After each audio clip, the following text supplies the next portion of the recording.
Hello everyone. Try kan color voice. Hello, ma'am. Come down again. Come down again. Mayam koi ngasi kanwa ani suba YouTube ki live talk jare mayam karanom live talk. Thank you so much. Try kar sa talk. Dil ke sun priya. Hello everyone. Mayam live talk jare YouTube ki. mayam mayam nuksiraba mayam haitam. Hello karanom yenge. Ani yenge. Two people are looking. Topu tholawa.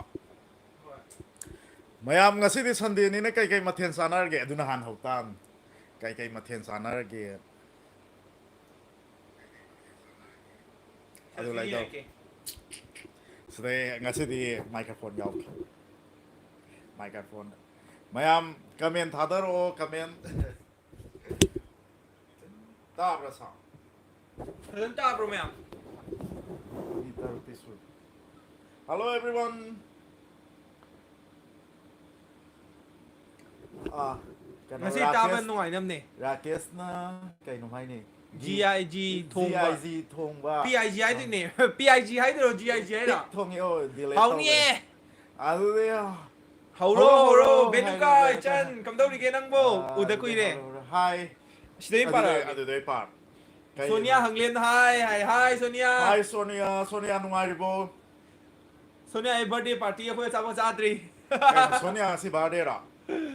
Sonia birthday tadi. Pick thongba hai bane soi bane Rakesh chaninge. Hong ni saninge kui re. Ok thong cha ki da ba. Benuka nungai ri. Isan kai yang cha gi chan de. Benuka nungai ri ibung hari. Chinglen sana ngasi dagi ngasai dagi ngai pada ware. Thank you. Thank you. Ama tu ne akhui ki mai maitai me yam tha ka do. Kano ina wanda zu isai amta salo ga ha do na tra. Nga chai bung ngai hau ni. Si se ke sai tham ba ya bre yong. Ya di. Adu de lo. Ya mu de. Amo mato musari sti. Mayam nungai ba. Kamai to ge Manipur weather ngasi ge sa bro ing bro khoi sida di. Kai hai do no ngi ran nong sui. Ran nong sup ni budi sak na su. Sonia hanglem ne nungai ye. Birthday ni. Happy birthday Sonia hanglem.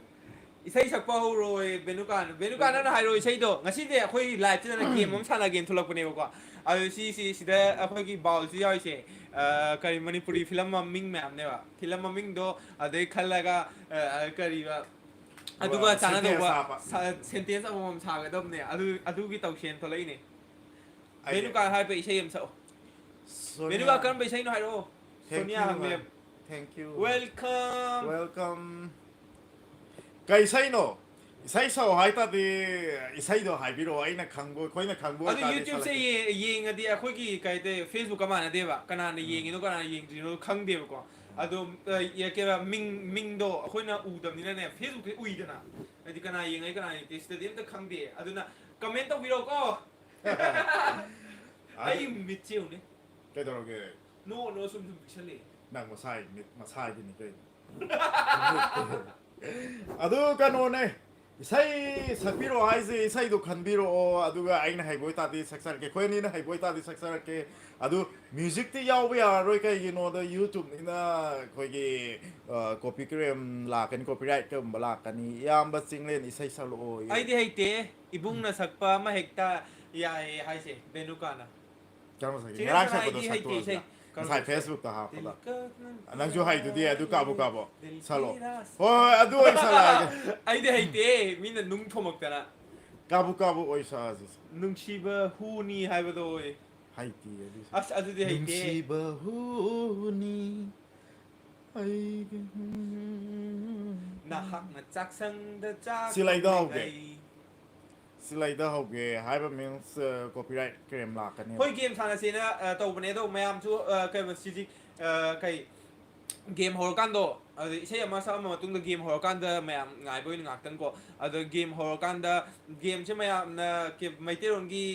nokning ba film maming haira share thain ne gi ko ꯑꯗꯨꯒꯤ ꯃꯇꯨꯡ ꯏꯟꯅ ꯑꯩꯈꯣꯏ sentence ꯁꯦꯝꯃꯛꯇꯣꯏꯅꯦꯕ ꯑꯗꯨ ꯑꯩꯅ ꯍꯧꯖꯤꯛ ꯐꯦꯁꯕꯨꯛꯇ ꯍꯥꯞꯈꯤꯕ ꯐꯦꯁꯕꯨꯛꯇ ꯑꯞꯂꯣꯗ ꯇꯧꯈꯤꯕ ꯏꯁꯩꯗꯣ ꯃ꯭ꯌꯨꯖꯤꯛꯇꯤ ꯑꯩꯈꯣꯏ ꯍꯥꯞꯄꯛꯀꯅꯨꯀꯣ ꯌꯥꯔꯣꯏ ꯍꯥꯞꯄꯔꯣꯏ ꯃ꯭ꯌꯨꯖꯤꯛꯇꯤ ꯌꯥꯎꯕ ꯌꯥꯗ꯭ꯔꯦ ꯀꯩꯒꯤꯅꯣꯗ ꯌꯨꯇ꯭ꯌꯨꯕꯅꯤꯅ ꯀꯣꯄꯤꯔꯥꯏꯠ ꯑꯃꯨꯛ ꯀꯣꯄꯤꯔꯥꯏꯠ ꯂꯩꯈꯤꯗꯅ ꯑꯃꯨꯛ ꯑꯩꯈꯣꯏ ꯂꯩꯔꯛꯀꯅꯤ ꯃꯨꯊꯠꯄꯤꯈꯤꯗꯅ ꯑꯗꯨ ꯁꯤ ꯏꯁꯩꯁꯦ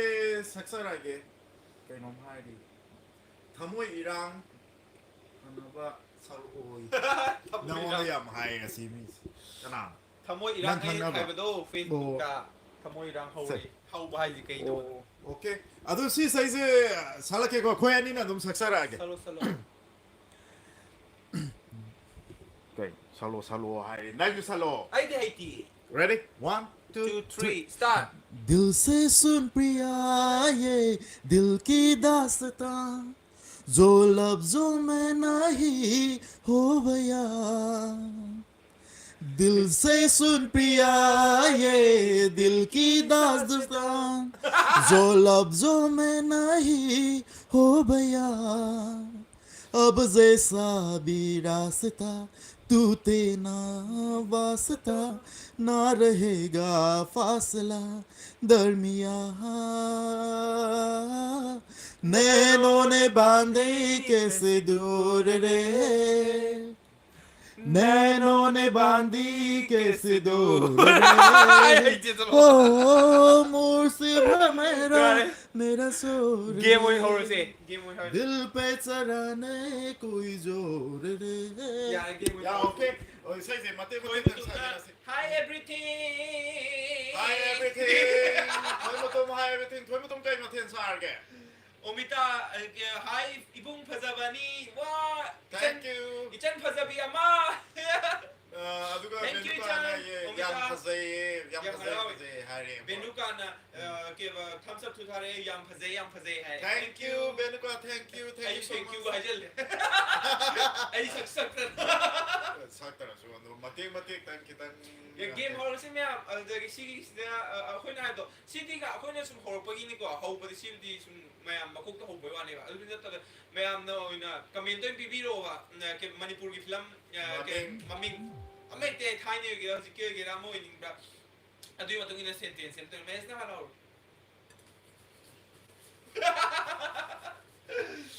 अया हौरमे मैं बता ओमिता ना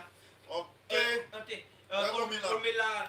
के मोना अदुगे आई फाय येंगे के को हाय मोना ममिंग नो दो होय नंग सेंटेंस आइना हादुरा माइचा मैचा माइचा की सेंटेंस मचा म सेम हाबा माइचा हाइसे माइजे सात्रदि चातु मुनबा यारोइबा पक्त्रे नंगी दुदियाना माइचा हाइसे आइदि रोमांस की वाली हाइसे माइचा हाइसे माइजे सात्रदि चाकफना लामजु सात्रदि पुक थलो यादे वा चातु मुनबा यादे वा माइचा थमोइना चानिबा माइचा आई अहामबगी तल्ले चुम्मे चाक लामबगी माइचा नि कइनो आयु सि हाइदो होय आई अहामबसी चिंगेंगी अहामबगी वाटसिदि चिंगेंगी वाटसे कनोने कोइगी लुहोंबगी अहिंग चिंगेंगी वाहे हाइबिरो लुहोंबगी अहिंग जे लुहोंबगी अहिंग अस लुहोंबे हिंजे तल्ले हाय कइनो लुहोंबगी अहिंग इवन नंग उजी वाटु दंग सेम हाइबेने नाउ ऑन द थोए हाइबा नति नंग लुहोंगाबो नंगने लुहोंबे अहिंग खंगनिंगे हाइदो नंग लुहोंग कान खंगनी Hi, Dam Mahesh, dancing there live for me. Joyshri! Hello, Joyshri. I'm live for Joyshri. Joyshri, Thank you so much, Joyshri. रोनिसन थौदाम नैरे Robinson, Robinson, Naire. Thank you Thank you, Robinson. Adu, mazi luhongbay ahing je adugi wat to ma kay na uzi sentence to hairo. Luhongbay ahing. Hairo. Ranjita Khundrakpam हाय चन हाय खजुदे इनोंदा Hi, I muktarba. होय नंगी मथंगने अखोइसे होजि game हम सानैने बा game सानैने कोई film अमा ये ममिंग मयामसु दुम कमेंट पिबिरो फिल्म की ममिंग अदुगा अदुम अदुगी फिल्म वाहे ममिंग के मयाम पिरेदना अदुगा अबुंग अनिना हाय Chanthoibi This sentence is for me. Ay, hero. hero हाइबे फिल्म दुगी sentence समस्या मो हाइरे अदुना hero हाइबदि hero जे अदुगी मतिक फजब फजब याम थोले अनो अनोबो hero याम थोले अदु hero जे मी की फेवरेट ने अदु आई की favourite हारगदि नुपा थोकपा hero अदुनी hero ไอ้น่ะปามซะไป hero หายไปดินุปาทกไป hero ไอ้ผมคันละไง ยะ ได้ลูกตัวเพื่อนเนี่ย funny ไว้บ่อยหายสิล่ะ ดูนี่พันนี้ อ๋อ นุ่งชีบะพากีนาเตนุ่งชีบะ nungsiba se phagi natte mai sentence tare nungsiba se phagi natte hairo adugi kano ai ing mana sire rena mu sar kan phas hairo nungsiba se phagi natte ไอ้เนี่ยนุ่งชีบะเจพากีนาเตให้คิวนะแต่นั่งในอินทูก็จัดคิวะ kanano jinglen bu nungsiba se phagi natte hairaga jinglen bu into sa pigi ba mi do kamen andum taw biro da jinglen ha hai ri kanon na jantom bin na ah สคริปต์ซินกุยรังไฮ tamoina tamoida ทำมวยนะทำมวยดะ tamoina hai ba sigi sentence saita de kai hai na yam lui tamoina nungsiba do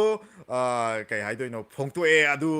mahak na di khangi de hai tam ni adumaina นั่งกี่ไดโลกสิ่งที่บริยา ai do ai di hai ti so ba dai lo kai angang ba adu nang na khara hai nang oi pai ro yam nungai ti thank you nungai ti hai ba thank you ye nungai ti hai ga thoi mo tum na ไอ้มาทั้งกี่ฟิล์มมามิงไชน่า China mon da ta se num ya จูว่าจ้าเดียอินตาไอ้งวนตามาสิ China hai ro hi bro hai re ขนาดนั้น ha Hi, hen thoi bro. na Hen thoi, hello. hi are so ne ang lem da sing len kana no hai sibu ye เบมไล่เบมล่ะไหม okay ไอ้ยี่หัวจิกฟิล์มมามิงเซไชน่าเนี่ยบอกว่า China ไชน่า kai na phu gi bai China no ta hai ro นั่งนะไอ้มีไรกี่เมื่อกี้ไชน่าดูจิฟอพาวรี kana no sing len da China film mi do andum ma ya mi sa andum tak pi ro andum ya ni comment da guys ma bio sing yeng ma ya bi นั่ง bo ลงคันโล that is I do kaya hai tin กะดีบเนี่ยฉันต้องบินนะอนทุปังอักแต่ดาจิงเนี่ยโจชิดาจิงเนี่ยนี่ก็ฉันไม่ยอมสิดีอะไรจุกจ้าตรีบ้านาบานีอีคีบันโตรโอ้ยจูซาตัวอีไม่ยอมใช้พี่โร่ kai no wai ku bai se ai wo da ta se su be ta tai ไวคู oh wai ku na film lai bra พอย oh wai ku do sa ning mani da how di how ni wai ku je adu no ma wai ku sa ru ye sa do sa bai ta da kreng ไอ้โล no ไอ้ sa ไว้เป็นนี่เป็นกราฟไอ้ไว้เป็นตี nang wai ku na si adi wai ku na sa pa di nang khang da ri wai ku na sa pa na kuna do ya re โลนักคีบัตโด ก็ได้เอง โลนักคีบัตโดดาจิงเล่น da sing len yam hai ma yam hai ba ni suma dialogue ti มาทั้งกับ ma na you romance ta ngaw ba mi มาทั้งนั้นไม่ได้จะนูฟิล์ม wa kya baat ai ta ha ro เดลีได้พันอะไรจะซื้อคุยไม่ได้ใจนู่นเฮลี่ that is the good word Delhi da phana khoina laisar su mitai sanu na malem pumba da salu mitai sanu na hen hele hai ba yam phazaw wa next I pick up your lucky number Toisa ai ha เซนเทนซิงคือตาเป็นนุ่งไอตี Toisa hai je aduke mati kizai hai bdi Toisa je masi hingsa bi amagi saktam lawra me aduna ai Toisa je amo Toisa ko ba mi ai ta seng na ki นั่งกี่ได้หรอกสิจูรันจาดี adu ne nang ne an hai nang ni na เดี๋ยว kharap การ kan จุ yo มีฉันเห็นจะดีจริงเล่นให้สตาร์ thank you oh hai ba ne ma yam hai ba ne adu na ne ma wa yang ngang ni do มาทั้งนะไอ้กี่ก็ฟิล์มมามิงไอ้จูก็จับคันเดนงจูไอ้ nong jo ai mo na ta se anum funny oi ba what anum tai hayo nong jo hing da kai dau gi hayo nong jo ai hing uzik singlen gi sentence nong jo ai hing mayam tamina se nong jo ai hing นงจูไอ้หิงได้ไอ้เนี่ยกับคิวตัวไอ้งั้นสิบอกกาวดี nong jo gi ai hing da ka ku do ma zi ku ka de kana na kapan ba no du di ma huren ko na kamen da ลิน hai ทวยนะสหายไม่ได้จะนู่นนะอีเฮนเฮเลียซิงบากิซิว thank you ya That- adu di asem ba ni ดามาเฮสโฮเรนถอยจ่าทอรักเจอกันนี่ toisa ko ba mi ai ki zai ko อบิสนานะดาจิงเล่นดามาเฮสไอ้ลาเกลาโอ la ai a pizza I want the pizza tai pizza do ลิน how ถอย ni ซาโร cheese pizza do how gi bane adu สมัยโลกดองเลยยี่บันนี้นะทราบที่ฟังแต่มาตั้งขนาดดูคุยฮันได้คุยกี่ YouTube เซนเองได้คุยสามังนะหกเจอร์ก็สามังนะเซมเจอร์ก็ดิสากี้ดูกี่มาที่ฮาวกี้ดูนะมอลล์เดพิซซ่าคุยไลด์ดรสคุยสานะเซมเจอร์จ้าให้ใจก็จะบอกนะดูมาค่ะ พิซซ่าดิสมันให้กันนกนิ่งแบบไฮไวพิซซ่าให้ไฮอะไรกันสิไอ้ที่เชื่อมเอาแต่เลยวัดจริงเชื่อมเอาแต่เลยไอ้คังบรอสิได้อีจริงๆคุณจะ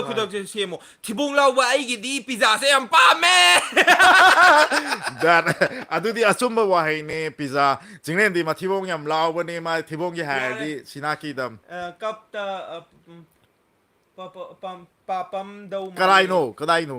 สัตตาให้สิกินอีกอย่างตาเลยป้าไปhaกับตะกับปั๊มดาวมาลีhai ba โอ้กับตะกับปั๊มดาวดาจิงเล่นยามให้โกยเห็นถ้วยมาทั้ง da jinglen yam hai ko hai ba ne hai ban จัดเลโดไอดี สัตเลโดไอดีไลบรารีสัตเลโดไอดีหอยาฟิลมมามิงมาดีไลบรารีดาซิงเลนซาวเรโกดามาเฮสเซ็กชันเจ้าไอดีโดยซีนะดาซิงเลนสมนักกันด้วยไฟดาซิงเลนยามนะจุมมีพิซซ่าโดจุมบันนี่ไอ้ฟิลมมามิงดูใครเป็นจัดเลโดไอดีสัตเลโดไอดีขโมยนุ่งดำไม่กี่สิงปูดูนะแกยามให้นะบันนี่ไทยฮังดีHello. Ay na naman da hanjan hagim nang nayabiraktam ni satledo ay di kalakho. Aduga mathang next. Mayam som num comment num piro film kitang funny oi ba chinglen na num dialogue num haiza rakha. Linthoi na kari da chinglen lawmal liko lawbal nungai bane. Pat ke ba tap tang ga chasal laga ne hambra kari o do ge sar ga sai ba ka bi do. Nungai. Thangik pa do orang tawman mo do. Matam gi Manipur. Hai mon da tari sin su me da tai. Matam gi Manipur bu hen ba Manipur film di lai tre. Hai bi film gi hai bani na kwa. Hai bi si Manipur gi kwaya han ba koi Yam nungai film ne. Manipur ki kwaya han ba putoki ba film ne aduna Matam gi Manipur mayam ju soida ne yengam ni khange adu ki mati Manipur gi Malay bak yai ibi Malay bak Manipur ne yai fare hai tam ni Manipur film sin azu Manipur ne khangan gi ba ye mayam ju ke ke film maming ke ibiro commenta sidi lo khoi di ham ba Hello Winston la Winston hello Winston loi bu ye ko hek yeng dra ban nang ai na kai dau ye nang ai yum da la Winston ai mathang kamen piro mathang gi film maming chang si sang chinglen chang si sang hai se ka ri no do adu ki sente sama chang si sang ji kari adu di jo cha sang si sang ye sai he sang si sang even like ka pada su sang si sang chang tar di ka no to ye hai na ba du mai na pot khu di ma aham ba adu dei ka no to ba hai na ba do du mai na nang ju hai ba sang si sang adu no ta sang si da sang wi si da do nupi me phajaba me marakta chang si chang tor ga khanja ningi mayam tabi hore chinglen gi wai nupi mayam gi marakta ma chang si sang hai ga khanningi habadi even like up da zula foi da chang si sang na hainari ni ai actor na te film maming niko funny da ai actor na te gi wa hai jem ta hairo ai film maming ne ai sikani pal hai bana ko man film actor na te ba hairo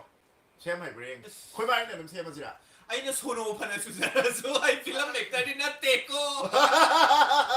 singlen na phana sono su su ma film ni actor na te hai re adu mayam Taki bro what's up my bro next year ngazi ko sarta na bigo lai amukta ani hai nangi next film si maming sen amukta ani hai ba si hoi no ni ai ne ko Panayam kano to tibong la so amukta ani di sangam de maya singlen dingam mane amukta ani biscuit kaze amukta ani nate madi amukta tarasa amne sumaina ai di amukta aduna thamoi so amukta ani koi gai koi raga amukta karano amukta ani koi ni sida jit now rem na chingjao gum lately but thamoi film asigi sentence ama sembiro chingjao gum lately but thamoi kana bu oi khraba chingjao bu lately but thamoi do Jinglen gi da Jingjao gu lep li ba thamoi do. Ayo adu gi film do ke Jingjao gu lep li ba thamoi hai ba. Jingjao gu lep li ba thamoi. Taro sa pa gi. Nang na ai bu mi kari nang na ai mirai bi raga su ai na nang gi damak ta Jingjao gu lep li thamoi ase. สิงเล่นกี่ทำโอ้ยสิงเจ้าเลี้ยปีอะดูนะบอลเกโนปกใครอะดีครั้งเดียวก็ไม่เอา โอมิตาเนี่ยสี่ไลฟ์เชียร์ตรงไหน thank you โอมิตา thank you มิตามายามสู้ enjoy นุ่มตัวบิวค่อยจะไลฟ์เซนสิ โซโนพันธุ์ซูเปอร์จูเย่ไกโนไอดีอินโทรตัววิรักเกน่า ไอ้ยาแต่น่ามาตาห้องจะมันเนี่ยหน่วยเธอซะหรอไอ้โน้ตสิให้กันดูดิวินสันนั่งเอ็กรวยผู้เองแต่ไอ้นั่งไกลตัวเกี่ยวนายยุ่งตลาดสุดท้ายก็ตาม บ้านหายสิมาครั้งเดียวเนี่ยโอเคโอเคเกมชันนี้เกมชันเนี่ยพิลามามิงเช่คนคันเลยนะพิลามามิงดูมาตุ้งอินเดเซนเทนส์มอมชาด้วยว่ะอะดูก็วินสันนั่งส่วนนู้นพิลามคาราพันนี่ว่าพิลามมันนู้นมามิงพิลามคอยมันนี่พูดพิลามไม่ตายเลยอะดูมามิงอีโร่ว่ะอะดูกี่เซนเทนส์นู้นคอยมาเรียนเสียมาเกะโดยชีนะโนปนซีรีส์อีบุ้งอันนี้เสียยามนุ่งไงดีงั้นสิ YouTube แต่ห้ามบันไลเองบันสิปุ๊บกันนาเลยอะดูเนี่ยสิอะดูมีเอ็มบีคนโดยชีช่วยใช้แกพิลามามิงหายโอ้น้องลิงไอ้มาทั้งพิลามามิงเช่คอยไม่หายโมเรมารูกี่วันหายหรอนั่งโมเรมารูยำซ่ากี่ตายเด็กหายหรอหายหรอโมเรมารู너 머리 그이도 머리 dia 머리 nangi WhatsApp 하잖아 매암데 그런 녹나 봐 하이로 모래 마루 아스카리 꼭하고 나와 아이 삭제 모래 마루 만들래 하이 군드는 만든 말레가 머리마루도 하오보니 머리마루 하이제 호 필라마밍 로실레 매암 너 이너 코멘트 미 하이비로 필라마밍 아이 우지 아이기 this is my lucky number lucky what Ay para que se. Paro. Dr. Hemogi Helloy. Dr. Hemogi Helloy, not doctor. Dr. Hemogi Helloy haise ai ngau kok si saki tarom ni du Dr. Hemogi Helloy do yeng ba salu bane ko adu ne nang Helloy ong na ra bra ya ai kadai de no hey kadai de Helloy no ima na pok pa de Helloy ga am to usa de ha ga sentence ne ai je yare Helloy ong na ta di Dr. Hellogi Hemoy. Dr. Hellogi Dr. Hemogi Helloy. Yes, that is. Itatay mali. Nagine. Kaya swirem. Oh, kaya swirem. Okay, bro, ani ki live thing na base yam nungai. Thank you. PDF thasana film maming ai PDF thasana je hairo. Nang theng na garo PDF. PDF ne. Oh yeah, PDF. Henthoi na daching len ai pugli ta le no padai. Ara link thoi mai bam na ne aseng bagi su ma le hi guy. Ara chong them na kunok si di hairo sikido. PDF thasana. PDF thasana. Nangi kwa chep sai bi PDF kwa thasana thengna gi do dui mata dom ta mayam da. Ko ko loi chi PDF thasana. Nang na inspector ne ai ka PDF thasana oiram me nan be. Doctor ga usi futsai sai di PDF thasana. Ado mathang. Si last one. Thasi thano film maming. Sidi singlen da thok pani thasi thano mu hau pani ma aduna thasi thano hairo si nangi si ai je tumina tumina dum lay bane ayam matam da ko aduga kari asko ko ngo da singlen da me sita gi matu ka na no ye ke thasi thano to ru nangi ne lin thoi na ri thasi thano je mioi ba khudi ma thasi thano di loi lai ne ne adubu singlen gi suma gi sulai thasi thano adu mayam ai na thasi thano ho ra di ko singlen da thasi thano ro di phoi gi loi thu gai toi ja di kai la lumba shi kai hai no kadai no de lekai la lumba ai je yam sathi ba film lekai la lumba la lumba means lekai de lumba do hai si nupi lum doi ro phu bai lum doi ro khang de ai ga ta de lekai la lumba je on thoki matik lai re lekai khuding gi la lumba yam lai adu section lu lai sabi masaja chumdra nang na lekai la lumba oi ru nauri ka pak singlen dauri am cha ga di ai di dat nem na da chinglen da ma he sita gi matu ka na no Karano tabi si tayo matu karano. Chong tem hai bani. Kalay no. Chong tem hai si kayo. Yung nak male. Lin thoi mai bam na ibung ani se ngasi di ke lon thayam tawre. Bem na hairo oi adagi higat lang film gi tawbiro higat lang film. lang film hai se kai de Winston gi ha ai ju khangi dalen da singlen se thasi thano amu hawi hai ba chume Winston ju khang di ยามนักเชลก็มีมานากันเลยนาแล้วนี่สิสิ chao yam kan na ta bra มีมานากันเลยปุ๊กใครเดินเนี่ยด้วยมาซิงก็สิฟิล์มมิ่งโดไฮเกิร์ตโครฮิกัตก็ให้โนไฮเกิร์ตล่างให้หรอฮิกัตล่างฟิล์ม ai u de ka da wai de สิสิ oh ya hai gat lang hai ne hai gat lan film gi tau biro o ไฮเกิร์ตล่างดีก็อยู่ hai gat lang je smai ra hai gat nothing wait smai hai gat lu lang do hai gat lu bada ne nga bari de lak le mi mayam cha mi na sro khoi si delhi dei fa drain da ye ก็ยังน่าขาดเลย ye ra ka drain da ye aduga ไกจารุเกมีคูบายามโนอีเดยโนอีเนี่ยมิเจคันเนี่ยพักโนกันมิเจคันเราคนละเพลง ma mi kara law ra na adu ลุมพูดตรงไป lumpu tomba je single nang matam khara oiram dai ne noi sing samai da คูไรแต่นั่งลุมพูดตรงภาษาแล้วพาวริงสายมีแต่เด็กแต่น่ะชิรัมตัว maya pai mi maya na kano ta we de maru ko e do adu da ki next ta joy siri ก็ gi ไฮก็นั่งไฮไปสิอุจิพานัมนี่งาพานัมนั่นทีไอ้เฮดโฟนพาปนิโกตั้มโน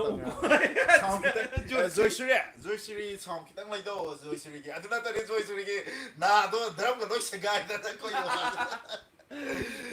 bolo ki tang lai do joy siri ไลคุซังบีซีนาเซนเทนส์อามาไฮบิโรย mai lai kusang mi je thai na koi na angang ni ngai dai koi ma we adu dai koi pu we i do na ga wari yam le bi gi adu ge mate ki gi ye na kha tho pa bu ki je gi nang ju matam ma angang ngai pun sin je ngam ni da lai kusang bi wari li ra ko da ไลคุซังอยู่นู่นนะไลคุซังบีญี่ปุ่นชีเซไอ้กี่วันนี่ไง ni ni thang ma ya thang na ka ma so jineng gi ma khun ma ya thang na ka to i ready da lai ราสเนี่ยแกราสแกเอาคุยเช่ฟิลมมิงไฮบิโรฟิลมมิงดูอเมริกาในมณีปุรีเกียเขาไม่ได้เลยบอกอเมริกาเอาไว้ไทยในเกี่ยวกับเราเอ็นี่เอาดูคุยจะเซนเทนส์มาคุยว่าอะดูกี่โซเนียนะมิสเตอร์ขดางไง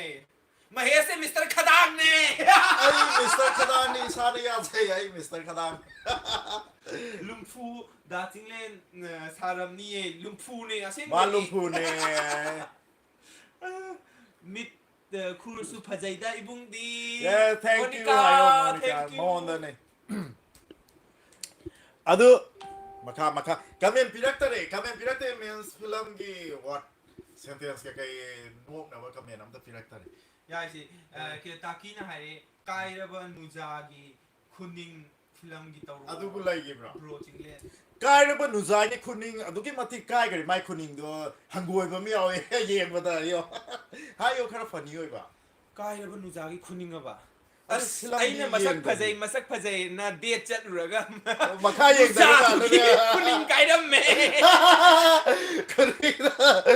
kan ho khoi ge hawaii maru lang jan ya ra mi ไกมาเทียนจาระเกอันนี้ napi laki hai kai hai ไก no มาเทียนจาระเกอันนี้เซียมฮาวน์เลยฮาราว์เลยให้นี่สันจิตานะโอ้ยไกมาเทียนจาเขาไกมาเทียนจา khoi ga si pakura sai pakura adu pa for อินเดียมานี่ฮาปูกีมอนดรังอันนี้ไก kai no sarta sai si kai no napi laki hui thi มาทั้งนี่เกชิบูฮาปูกีมอนดรังชิฟิลม hapu ki mondrung gai no film lai gi bra khoi di mani film se ke asu hoi khara khang mana khang ke adi kan tau gi ba ko มณิปุรกะรีเนี่ยแค่วันนู้นอายุ6 แล้วก็เลยค่อยฮับปูกิมอนตังชื่อใจ adu ma chum ba wai ne mi oi ko de ba loi hau la pa di hapu loi su na ban เอ๊ะเนี่ยแค่สตาร์สไนนาปีลักกี้วิธี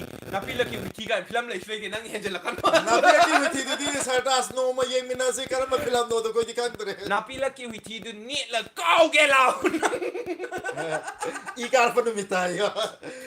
sentence na ti ye isai oina tawro o hai isai jo nung khan biro khoi mate dum sala ke ไอ้กันอันเซอร์รีプライปีดริโกย kana no เบมน่ะ dem na ye mo ching khala ga khoi su da di phone da di ya de ba ko ดาจินดาไม่สิตามาทุกกันนะโน้ให้ เอาละปะดาไฮโนนอยนี่ ꯅꯨꯡꯊꯤꯟꯗ ꯍꯧꯒꯠ wrong ꯅꯤꯡꯊꯧꯖꯝꯅ ꯂꯤꯔ ꯐꯖꯕ ꯅꯣꯏ ꯑꯅꯤ ꯈꯛꯇꯅꯤ ꯑꯁ ꯍꯅꯨꯔꯦ Thank you ꯈꯣꯏꯗꯤ ꯍꯟꯅꯨꯔꯕꯅꯦ ꯃꯀꯨ ꯈꯣꯛꯑꯕꯅꯦ ꯈꯣꯏ ꯒꯥꯏꯅ ꯋꯤꯟꯁꯟꯒꯤꯁꯦ ꯑꯝꯇ ꯄꯥꯎ ꯉꯥꯏꯈꯣꯕ ꯁꯤ ꯍꯥꯟꯅ ꯑꯝꯇ ꯂꯣꯏꯈꯤ ꯑꯃꯁꯦ ꯍꯥꯟꯅ ꯂꯣꯏꯈꯤ ꯀꯩꯕ ꯁꯤꯇꯥꯒꯤ ꯃꯇꯨ ꯀꯅꯥꯅꯣ ꯍꯥꯏꯗꯨ ꯈꯨꯝꯃꯣ ꯑꯣ ꯁꯤꯇꯥꯒꯤ ꯃꯇꯨ ꯀꯅꯥꯅꯣ ꯍꯥꯏꯕꯗꯤ ꯁꯤꯇꯥꯁꯦ ꯃꯇꯨꯁꯦ ꯅꯨꯄꯤꯗ ꯀꯧꯕ꯭ꯔꯕ ꯃꯇꯨꯗꯤ ꯅꯨꯄꯥꯗꯅꯤꯀꯣ ꯁꯤꯇꯥꯒꯤ ꯃꯇꯨ ꯀꯅꯥꯅꯣ ꯍꯥꯏꯔꯗꯤ ꯔꯥꯝꯅꯤ ꯀꯩꯅꯣ ꯃꯤꯁꯇꯔ ꯔꯥꯝ ꯈꯪꯗꯦ ꯀꯔꯤꯕ ꯊꯣꯛ ꯊꯥꯛ ꯐꯤꯂꯝꯒꯤ ꯃꯋꯥ ꯁꯦꯟꯇꯦꯟꯁ ꯍꯥꯏꯗꯣ ꯑꯃ ꯑꯣꯏꯔꯝꯅꯤ ꯁꯦꯝꯕꯤꯔꯛꯑꯣ ꯃꯇꯨ ꯍꯥꯏꯗꯤ ꯅꯨꯄꯤꯅꯤ ꯈꯪꯉꯦ ꯐꯥꯒꯤ ꯇꯧꯔꯤꯅꯤ ꯀꯩꯗꯧꯔꯒꯦ ꯑꯣ ꯃꯣꯅꯥꯅ ꯍꯥꯏꯁꯦ ꯊꯣꯛ ꯊꯥꯛ ꯐꯤꯂꯝꯒꯤ ꯁꯦꯟꯇꯦꯟꯁ ꯑꯃ ꯁꯦꯝꯕꯤꯔꯛꯑꯣ ꯊꯣꯛ ꯊꯥꯛ ꯅꯪꯒꯤ ꯊꯣꯛ ꯊꯥꯛꯁꯦ ꯑꯣꯟꯊꯣꯛꯅ ꯇꯧꯈ꯭ꯔꯦ ꯊꯣꯛ ꯊꯥꯛꯀꯤ ꯃꯤꯅꯤ ꯁꯤ ꯃꯤꯁꯦ ꯄꯨꯔꯥ ꯅꯠꯇ꯭ꯔꯣ ꯑꯗꯨ ꯃꯌꯥꯝ ꯁꯤꯗ ꯀꯃꯦꯟ ꯄꯤꯔꯛꯄꯁꯦ ꯁꯤꯗꯗꯤ ꯐꯠ ꯐꯠ ꯀꯌꯥ ꯃꯨꯜꯂꯦꯕ ꯁꯨꯏꯔꯦꯝꯅ ꯌꯨꯇ꯭ꯌꯨꯕ ꯕ꯭ꯔꯣ ꯏꯁꯩ ꯐꯦꯁꯕꯨꯛ ꯑꯣꯏꯅ ꯃꯥꯜꯂꯦ ꯁꯛꯄꯤꯔꯛꯑꯣ ꯁꯣꯝꯗ ꯀꯌꯥ ꯁꯨꯏꯔꯦꯝꯅ ꯕ꯭ꯔꯣ ꯏꯁꯩ ꯑꯣꯏꯅ ꯁꯛꯄꯤꯔꯛꯑꯣ ꯀꯌꯥ ꯁꯨꯏꯔꯦꯝꯅ ꯋꯤꯟꯁꯟꯅꯅꯦ ꯑꯌꯨꯛ ꯍꯧꯒꯠꯂꯛꯄꯗ ꯍꯥꯏꯅꯣ ꯅꯣꯏꯅꯤꯗꯤ ꯅꯨꯡꯊꯤꯜꯗ ꯍꯧꯒꯠꯂꯤ ꯋꯤꯁꯟꯗꯤ ꯈꯪꯗ꯭ꯔꯥ ꯍꯣꯏ ꯑꯌꯨꯛ ꯍꯥꯏ ꯑꯩꯒꯤ ꯌꯥꯗ꯭ꯔꯦ ꯅꯨꯡꯁꯤꯔꯕ ꯑꯩꯈꯣꯏ ꯍꯧꯒꯠꯂꯛꯄꯗ ꯅꯨꯡꯊꯤꯜꯗ ꯍꯧꯒꯠꯂꯦ ꯋꯤꯁꯟꯗꯤ ꯃꯥꯅ ꯂꯣꯏ ꯈꯪꯕꯅꯦ ꯑꯗꯨꯅꯅꯦ ꯑꯩꯈꯣꯏꯗꯤ ꯅꯨꯡꯊꯤꯟꯗ ꯑꯣꯏ ꯍꯧꯒꯠꯂꯦ ꯑꯌꯨꯛꯇ ꯍꯧꯒꯠꯂꯛꯇꯦ ꯑꯩꯈꯣꯏ ꯅꯨꯃꯤꯠꯅ ꯅꯝꯃꯦ ꯑꯩꯈꯣꯏ ꯏꯁꯥ ꯂꯣꯏꯅꯃꯛ ꯐꯤꯂꯝ ꯃꯃꯤꯡꯅꯦ ꯍꯣꯏ ꯐꯤꯂꯝꯃꯃꯤꯡ ꯍꯥꯄꯨꯒꯤ ꯃꯣꯟꯗ꯭ꯔꯪ ꯍꯥꯏꯈ꯭ꯔꯦꯗꯤꯀꯣ ꯈꯨꯅꯣꯛꯄꯨꯗꯤ ꯁꯦꯠꯂꯤꯌꯦ ꯑꯅꯤꯁꯦ ꯁꯟꯖꯤꯇꯥꯅ ꯔꯥꯝꯗꯨꯗꯤ ꯍꯣꯃꯣ ꯇꯥꯔꯦꯌꯦ ꯍꯥꯏꯕ ꯃꯤꯁ ꯃꯇꯨ ꯍꯥꯏꯁꯦ ꯀꯩꯅꯣꯅꯦ ꯁꯤꯗ ꯀꯃꯦꯟꯗ ꯍꯥꯏꯔꯛꯄꯅꯤ ꯀꯩꯗꯧꯔꯒꯦ ꯀꯌꯥꯁꯅ ꯆꯪꯁꯤ ꯆꯪ ꯍꯥꯏꯈ꯭ꯔꯦ ꯀꯌꯥꯁ ꯆꯪꯁꯤ ꯆꯪ ꯆꯪꯁꯤ ꯃꯥ ꯅꯨꯄꯤ ꯃꯌꯥꯝ ꯑꯔꯖꯥꯋꯥ ꯂꯦꯞꯍꯜꯂꯒ ꯆꯪꯁꯤ ꯆꯪ ꯈꯪꯅꯤ ꯑꯔꯖꯥꯋꯥꯛꯅ ꯐꯖꯩ ꯐꯖꯩ ꯍꯥꯏꯃꯜꯂꯛꯇꯅ ꯃꯤꯈꯨꯕ ꯑꯃꯗꯤ ꯁꯣꯏꯗꯅ ꯃꯃꯩ ꯀꯩꯅꯣ ꯇꯦꯛꯈꯠꯂꯛꯃꯅꯤ ꯀꯗꯔ ꯃꯄꯤ ꯀꯗꯔ ꯃꯄꯤ ꯀꯗꯔ ꯃꯄꯤꯗꯤ ꯇꯨ ꯁꯣꯝ ꯅꯥꯀꯟꯗꯒꯤ ꯔꯣꯟ ꯅꯤꯡꯊꯧꯖꯝꯅ ꯑꯩ ꯀꯅꯥꯅꯣ ꯔꯣꯟ ꯅꯤꯡꯊꯧꯖꯝꯅ ꯑꯩ ꯀꯅꯥꯅꯣ ꯈꯪꯕ꯭ꯔꯥ ꯔꯣꯁꯟꯅꯦ ꯀꯗꯔ ꯃꯄꯤꯗꯤ ꯇꯨ ꯀꯗꯔ ꯃꯄꯤꯕ ꯀꯗꯔ ꯃꯄꯤ ꯑꯩꯒꯤ ꯄꯨꯟꯁꯤꯁꯦ ꯑꯩꯅ ꯀꯗꯔ ꯃꯄꯤꯗ ꯁꯥ ꯂꯩ ꯔꯣꯟꯗꯣ ꯌꯣꯄꯤ ꯐꯤꯂꯝꯒꯤ ꯍꯥꯏꯔꯛꯑꯣ दा महेश खुपंगदो कहीं हाइसिबो hey Rafia hi Rafia how Who are is you that? What's up आज तो पहली बार देख लिया long time it's like we are seeing each other for first time after long time इचन पुकरमना हाइसे हा दा महेश खुपंगदो हाइरी आई खंद्रेदा आइजे मितैरोंजे क्या पंगमने कदा तैने वांगमरे कदा तैनी योपी अदु फिल्म ओरजे हाइरो ओए योपी नने योपी थाबदा खोइबदो असिदा चुमद्रा योपी ने थाबजो हाइते पुरा सिजे कदरने अदु आई नो मागी थालिबा नंगी नराय बगदाम सांगे दो योपी ने बाब लो थुगाई के लाओ ꯑꯩꯒꯤ ꯂꯥꯏꯕꯛ ꯁꯥꯡꯕꯁꯤꯗ ꯌꯣꯄꯤꯅ ꯊꯨꯒꯥꯏꯗꯣꯏꯁꯦ ꯀꯔꯝꯕ ꯃꯑꯣꯡꯗꯅꯣ ꯃꯥꯅ ꯌꯣꯄꯤꯅ ꯊꯨꯒꯥꯏꯗꯣꯏꯁꯦ ꯀꯤꯕꯨ ꯀꯤꯔꯦꯗ ꯇꯨꯝꯃꯤꯉꯥꯏꯗꯒ ꯇꯧ ꯂꯩꯔꯝꯗꯅ तमोयागी बेचा ꯇꯥꯃꯣꯌꯥꯏꯒꯤ ꯏꯕꯦꯆꯥ ꯑꯩꯒꯤ ꯇꯃꯣꯌꯥꯏꯒꯤ ꯏꯕꯦꯆꯥꯒꯨꯝ ꯑꯩꯒꯤ ꯏꯕꯦꯆꯥ ꯀꯅꯥꯅꯣ ꯃꯥꯒꯤ ꯏꯕꯦꯆꯥ ꯊꯥꯁꯤ ꯊꯥꯅꯧꯗ ꯂꯥꯛꯈꯤꯕ ꯏꯕꯦꯆꯥꯗꯣ ꯀꯩ ꯌꯥꯔꯒꯦ ꯁꯔꯇꯥꯁꯅ ꯂꯥꯜꯂꯁꯤ ꯄꯜꯂꯦ ꯂꯥꯜꯂꯁꯤ ꯄꯜ ꯀꯣꯛꯁꯤꯒꯦ ꯑꯩꯈꯣꯏ ꯁꯤ ꯋꯥꯜꯁꯦ ꯂꯥꯜꯂꯒ ꯂꯥꯜꯂꯁꯤ ꯄꯜ ꯍꯥꯏꯕꯅꯤ ꯄꯜꯗꯣ ꯂꯥꯜꯂꯁꯦ ꯃꯥꯅꯤ ꯄꯟꯗꯣ ꯂꯥꯟꯁꯤ ꯍꯥꯏꯕꯅꯤ ꯀꯔꯤꯅꯣ ꯋꯥꯜꯅꯦ ꯄꯟꯗꯣ ꯏꯌꯥꯝꯕꯅꯤ ꯀꯣꯏꯁꯟ ꯑꯃ ꯍꯪꯖꯒꯦ ꯆꯤꯡꯂꯦꯟ ꯁꯅꯥꯅ ꯍꯥꯏꯔꯛꯑꯣ ꯍꯣꯏ ꯍꯥꯏꯔꯛꯑꯣ ꯌꯥꯏ ꯕ꯭ꯔꯣ ꯍꯥꯏꯔꯣ ꯁꯔꯇꯥꯁꯀꯤ ꯂꯥꯜꯂꯁꯤ ꯄꯜ ꯍꯥꯏꯁꯤ ꯂꯥꯜꯂꯁꯤ ꯄꯜꯁꯤ ꯀꯩ ꯑꯣꯏꯗꯣꯏꯅꯣ ꯑꯩ ꯀꯣꯛꯁꯤ ꯕ꯭ꯔꯦꯟꯁꯦ ꯌꯥꯎꯁꯜꯂꯛꯇ꯭ꯔꯦ ꯀꯣꯛꯁꯦ ꯂꯣꯏꯁꯜꯂꯛꯑꯦ ꯂꯥꯜꯂꯁꯤ ꯄꯜ ꯍꯥꯏꯕꯗꯤ ꯋꯥꯜꯗꯣ ꯑꯗꯨ ꯂꯥꯜꯂꯁꯤ ꯍꯥꯏꯕ माने लाल सिपल के लाल सिपल ना इबाई ने हाइना गिव दो जिक्ति नम नहीं खादो चत खरने लास्ट चिंगदबा म यावरे माइ रोन इरांग दी रोशन आइदी इबुंगी इबेचा खंगी हारी फासी थानो फिल्म दी याम खंगी को मोनिका दे फासी थानो फिल्म गी फासी थानो सा हाइगा दुदी फासी थानो तो ग्रे मसरजित इरंगबम इचन प्रोग्राम दालेन मी पिकपा मी से लाई दे हाइना बनी को चुमद्रो चुम्मे मोनिका ना आई दी इबुंगी बेचा खंगी आई गी बेचा दो इचे इचन खंगादी अमता हाइबिरो आई सुमता खंजगे केदरोबा ली अमा कइनो ली मा मीन्स फिल्म ममी ओरमनी लई मा हाइदोनी माइजे ओ लई लई अमा कनादनो लई मसिंगिबदा นั่งเหยียบนารายแบบ ai lại bật cái lấy yêu chính là đang chỉ là lấy gì mà xin gì thì ไอ้สเตอร์จริงไงสเตอร์จริงไงยังจริงไงเลยอ่ะมั้ง lấy em á chính đi ra อย่า đó เลยใช่ไหมชาว lấy em á เบรนอยากช่วยจริง chính ครับ đi ra đó lấy em á ลินทวยนี่ไอ้เรื่องพากีตาร์กาย mà nó hơi slim ลินทวยนี่พากีตาร์ cây mà tăng như nó vậy ai khăng ông tới đây isai khan biro isai muk try to razi isai muk sak ถวยมุตุมนี่เกมไฮเตะตัวตุ้มินเลยชันเกร thoi mutum ma mayam gi kan to ko ma กูคือจีเอเรามันนะนกมันนะสโนจูเร haro isai ไอ้เนี่ยพากีตาร์ก็ไฮว่าฟิล์มมามิงนี่อับดุเนียบะไอ้เนี่ยหุยที่นั่นนี่เลยกันนะเบมเบมอีจันคำดาวดีเกนังโบอีจันละอีเนี่ยเก่งจังจ้าละเกอีจันนี่ใส่ฟิล์มakuโอ้โหวัวเดอไลท์ตัวกี่มามังตัวกี่บางเกมทันนักตัวโอ้โหดราม่าเลย kan oi oi โอมิตานะcomplexion พะจาวะอามาดาจิงเลนก็โฟโต้กราฟคีบดดาจิงเลนกี่อีเบต chumi chumi benglo da le hore du เบงโลดเลยเฮ้ยไอ้ยี่ทำมวย jinglen gi thamoi chak panate ไอ้โอ้ย natte la le adu ma ha นา na เตอุกเบงโลดไอ้กี่ทวายเลย benglo da ai gi thawai lai hore กระดมนา adu salai da เกาเรซี ya okay sim na ai sai du thi ra ga khoi mai salai nga tang ju entertainment nga เบ tang ม ju นะ sai ลี sai ดาพะจาวะกันนาโนเบมเน่ ไอ้น่าพากีตาร์ก็ไฮดีฟิล์มมามิงนี่อะดูเนี่ยมาเอ๊ะไอ้น่าพากีตาร์ก็ไฮดีฟิล์มมามิงนี่อะดูสตาร์สสุไฮดูสตาร์สสุไฮดูไอ้จีโอเนอร์เลยไอ้กุ๊กเงาเลยไอ้น่าพากีตาร์ก็ khoi na film yam yeng da khoi na mani film se ke ya yeng da bai ne ma na du khang mu da bai มา ne เนี่ยไอ้น่าพากีตาร์ก็ไฮดีฟิล์มมามิ sa งนี่ adu seminar na ha pai sai se nga tang ju film ya mu ka no ta re sai da mu onja la se nga โอ้ยเช่นกังเชอเจเนี่ยเกี่ยวว่า pai yo na ว่าคันรีเฟรชโอ้ยนะบะป้ายถ้าดูอุดนะป้ายก็สูไฮชุมป้ายชุเลยไอ้น่าพากีตาร์โรนี่สิบุกไอ้มาเทนจากไอ้ปะโกราใจนะบ้านนี้นะ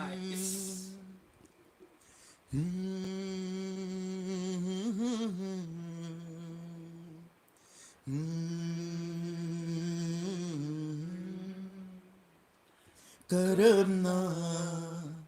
kau resige aina mabu Karena kau resige aina mabu Kau ge kaluraga henaning sing laki inatagi asum lapokraga Thamoy da di hena nagsilai hena nagsilai อีเทมินากินิโก้ Karamna kau resige aina mabu Nak nari ngai matamda haina kibawa hay sing tatana tari ngasisu wakalda music thilo ตัดเตอ Nak nari ngai matamda haina kibawa hay sing tatana tari ngasisu wakalda ay nangonda hay kiba kayasu tari daramasu ay gumna wakalda Karamna kau resige aina mabu nani acting to wo last ki sentence ที่ฟาราเก pao อันตะกี้โมนิกาเนี่ยอีบุ้งเล่ๆให้ไปใช้ดูละโอ้ย ya ya เขาละโอ้ย okay เฮ้ยอันตะกี้อาชีพเรียนนะคุยเนี่ยไปเช็คลีเช็คลาบนวิวมาเนี่ยคุยเนี่ยไปเช็คลาเนี่ยโรนไดมอนด์ก็ได้เลยคือไดมอนด์ตัวหลักคันนี้ให้เจอแล้วมันก็เมสเซจที่ทาร์เรหลักนี่นะดูเป็นหลักจริงล่าสุดเรื่องเกี่ยวมาลุมพูดตรงบ่อยดี ꯊꯣꯏꯊꯣꯏꯕ ꯏꯔꯨꯡꯕꯝ ꯑꯩꯒꯤ ꯈ꯭ꯋꯥꯏꯗꯒꯤ ꯄꯥꯝꯕ ꯏꯁꯩꯅꯦ ꯀꯔꯝꯅ ꯀꯥꯎꯔꯁꯤ ꯍꯣꯏ ꯐꯖꯕꯅꯦ ꯌꯥꯝꯅ 이짜 뱀는 나이스 송 땡큐 뱀 포릿 사범 와우 땡큐 그게 인장 자르게 ngasi Sunday ni uti kanam hairti ngasi dia Nang tin yo la kan ena moy hai drop sa. चानिंगे कुछ पकोड़ा थोंगे पकोड़ा बुद्धि थोंगे दुगा पाक फोर का क्या स्वीट ना करी थम्स अप तोरे Thumbs up. थैंक यू मित्र की पीता की बखंग हो दे चेमिना Seminar thank you seminar da si gi sai se mo da ha pe ma gi ning jam ba kwa. Lai ram ni ha pe nung si ba wari ma di lai ram ni adu na ni seminar na matam khudi mak te seminar na si sai se he hai ri ba. नंग न की बसक्तम दोई Hoy adu lai ha na sa ki. ले लोरे का तोरागे अदु नुंगाय नि Sonia Lai do thi ba som na kan da tholak ta ba. Small da. Adu na ra ga. Search तो नोइना Ha. सर्च तो इतो वो दिसदा Hoy ta we ba kwa tholak ta ba adu da ai na sa ki. ai khoi di Hawaii bem kai Hawaii no hau bani Hawaii chu dum akhoi tan ja hơi tan ja ho ho ji man ge na kha no ke na ne adu gi ni live ka tori mayam na khoi live chi ying di ba gi da mak ta khoi yam harau e kai khoi di Hawaii chai pakora chaninge dam Mahesh na thong ba do e Yam hawe. mang thong ba hau bani mai rung bi chaninge hau e kui de ko mai rung bi cha da ba Ya my room bi hai se my room bi Hawaii. Phang ni he. mai rung thang de My room bi hai se kan no do no tra Hawaii. 마이롱비 묵슈나테 마 소리슈나테 아마 동안 뭐 마이롱비 남래유디 kuide ga ino chada ama ke hingna su chaba ya do hega chana ba do hana ke kai haidino how ba li to Nang ai se hing na su sa ya ba. ho da chingle nang ngasi di yam chagat lai chao Ke ai. bak chabana loi re thank you chagat lai chu re ba sono ne ai chu ri se Sunday se khar khar sono ju thati san ho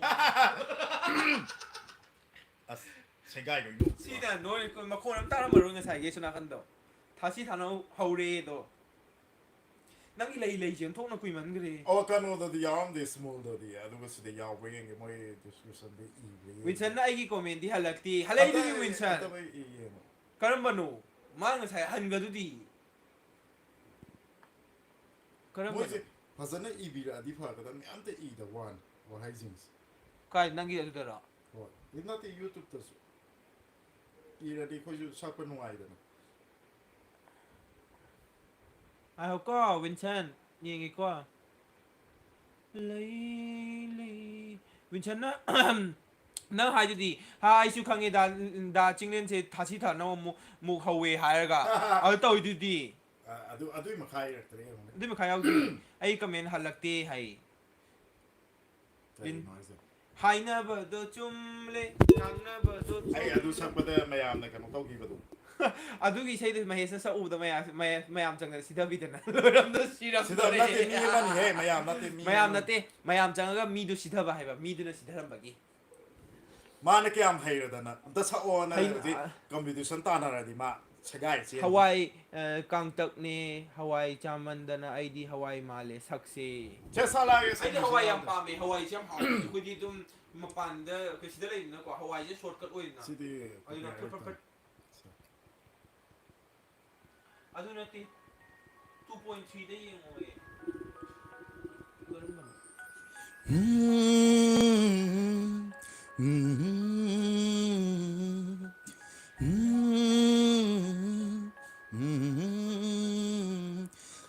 Lay lay ai gi thamoy nungsida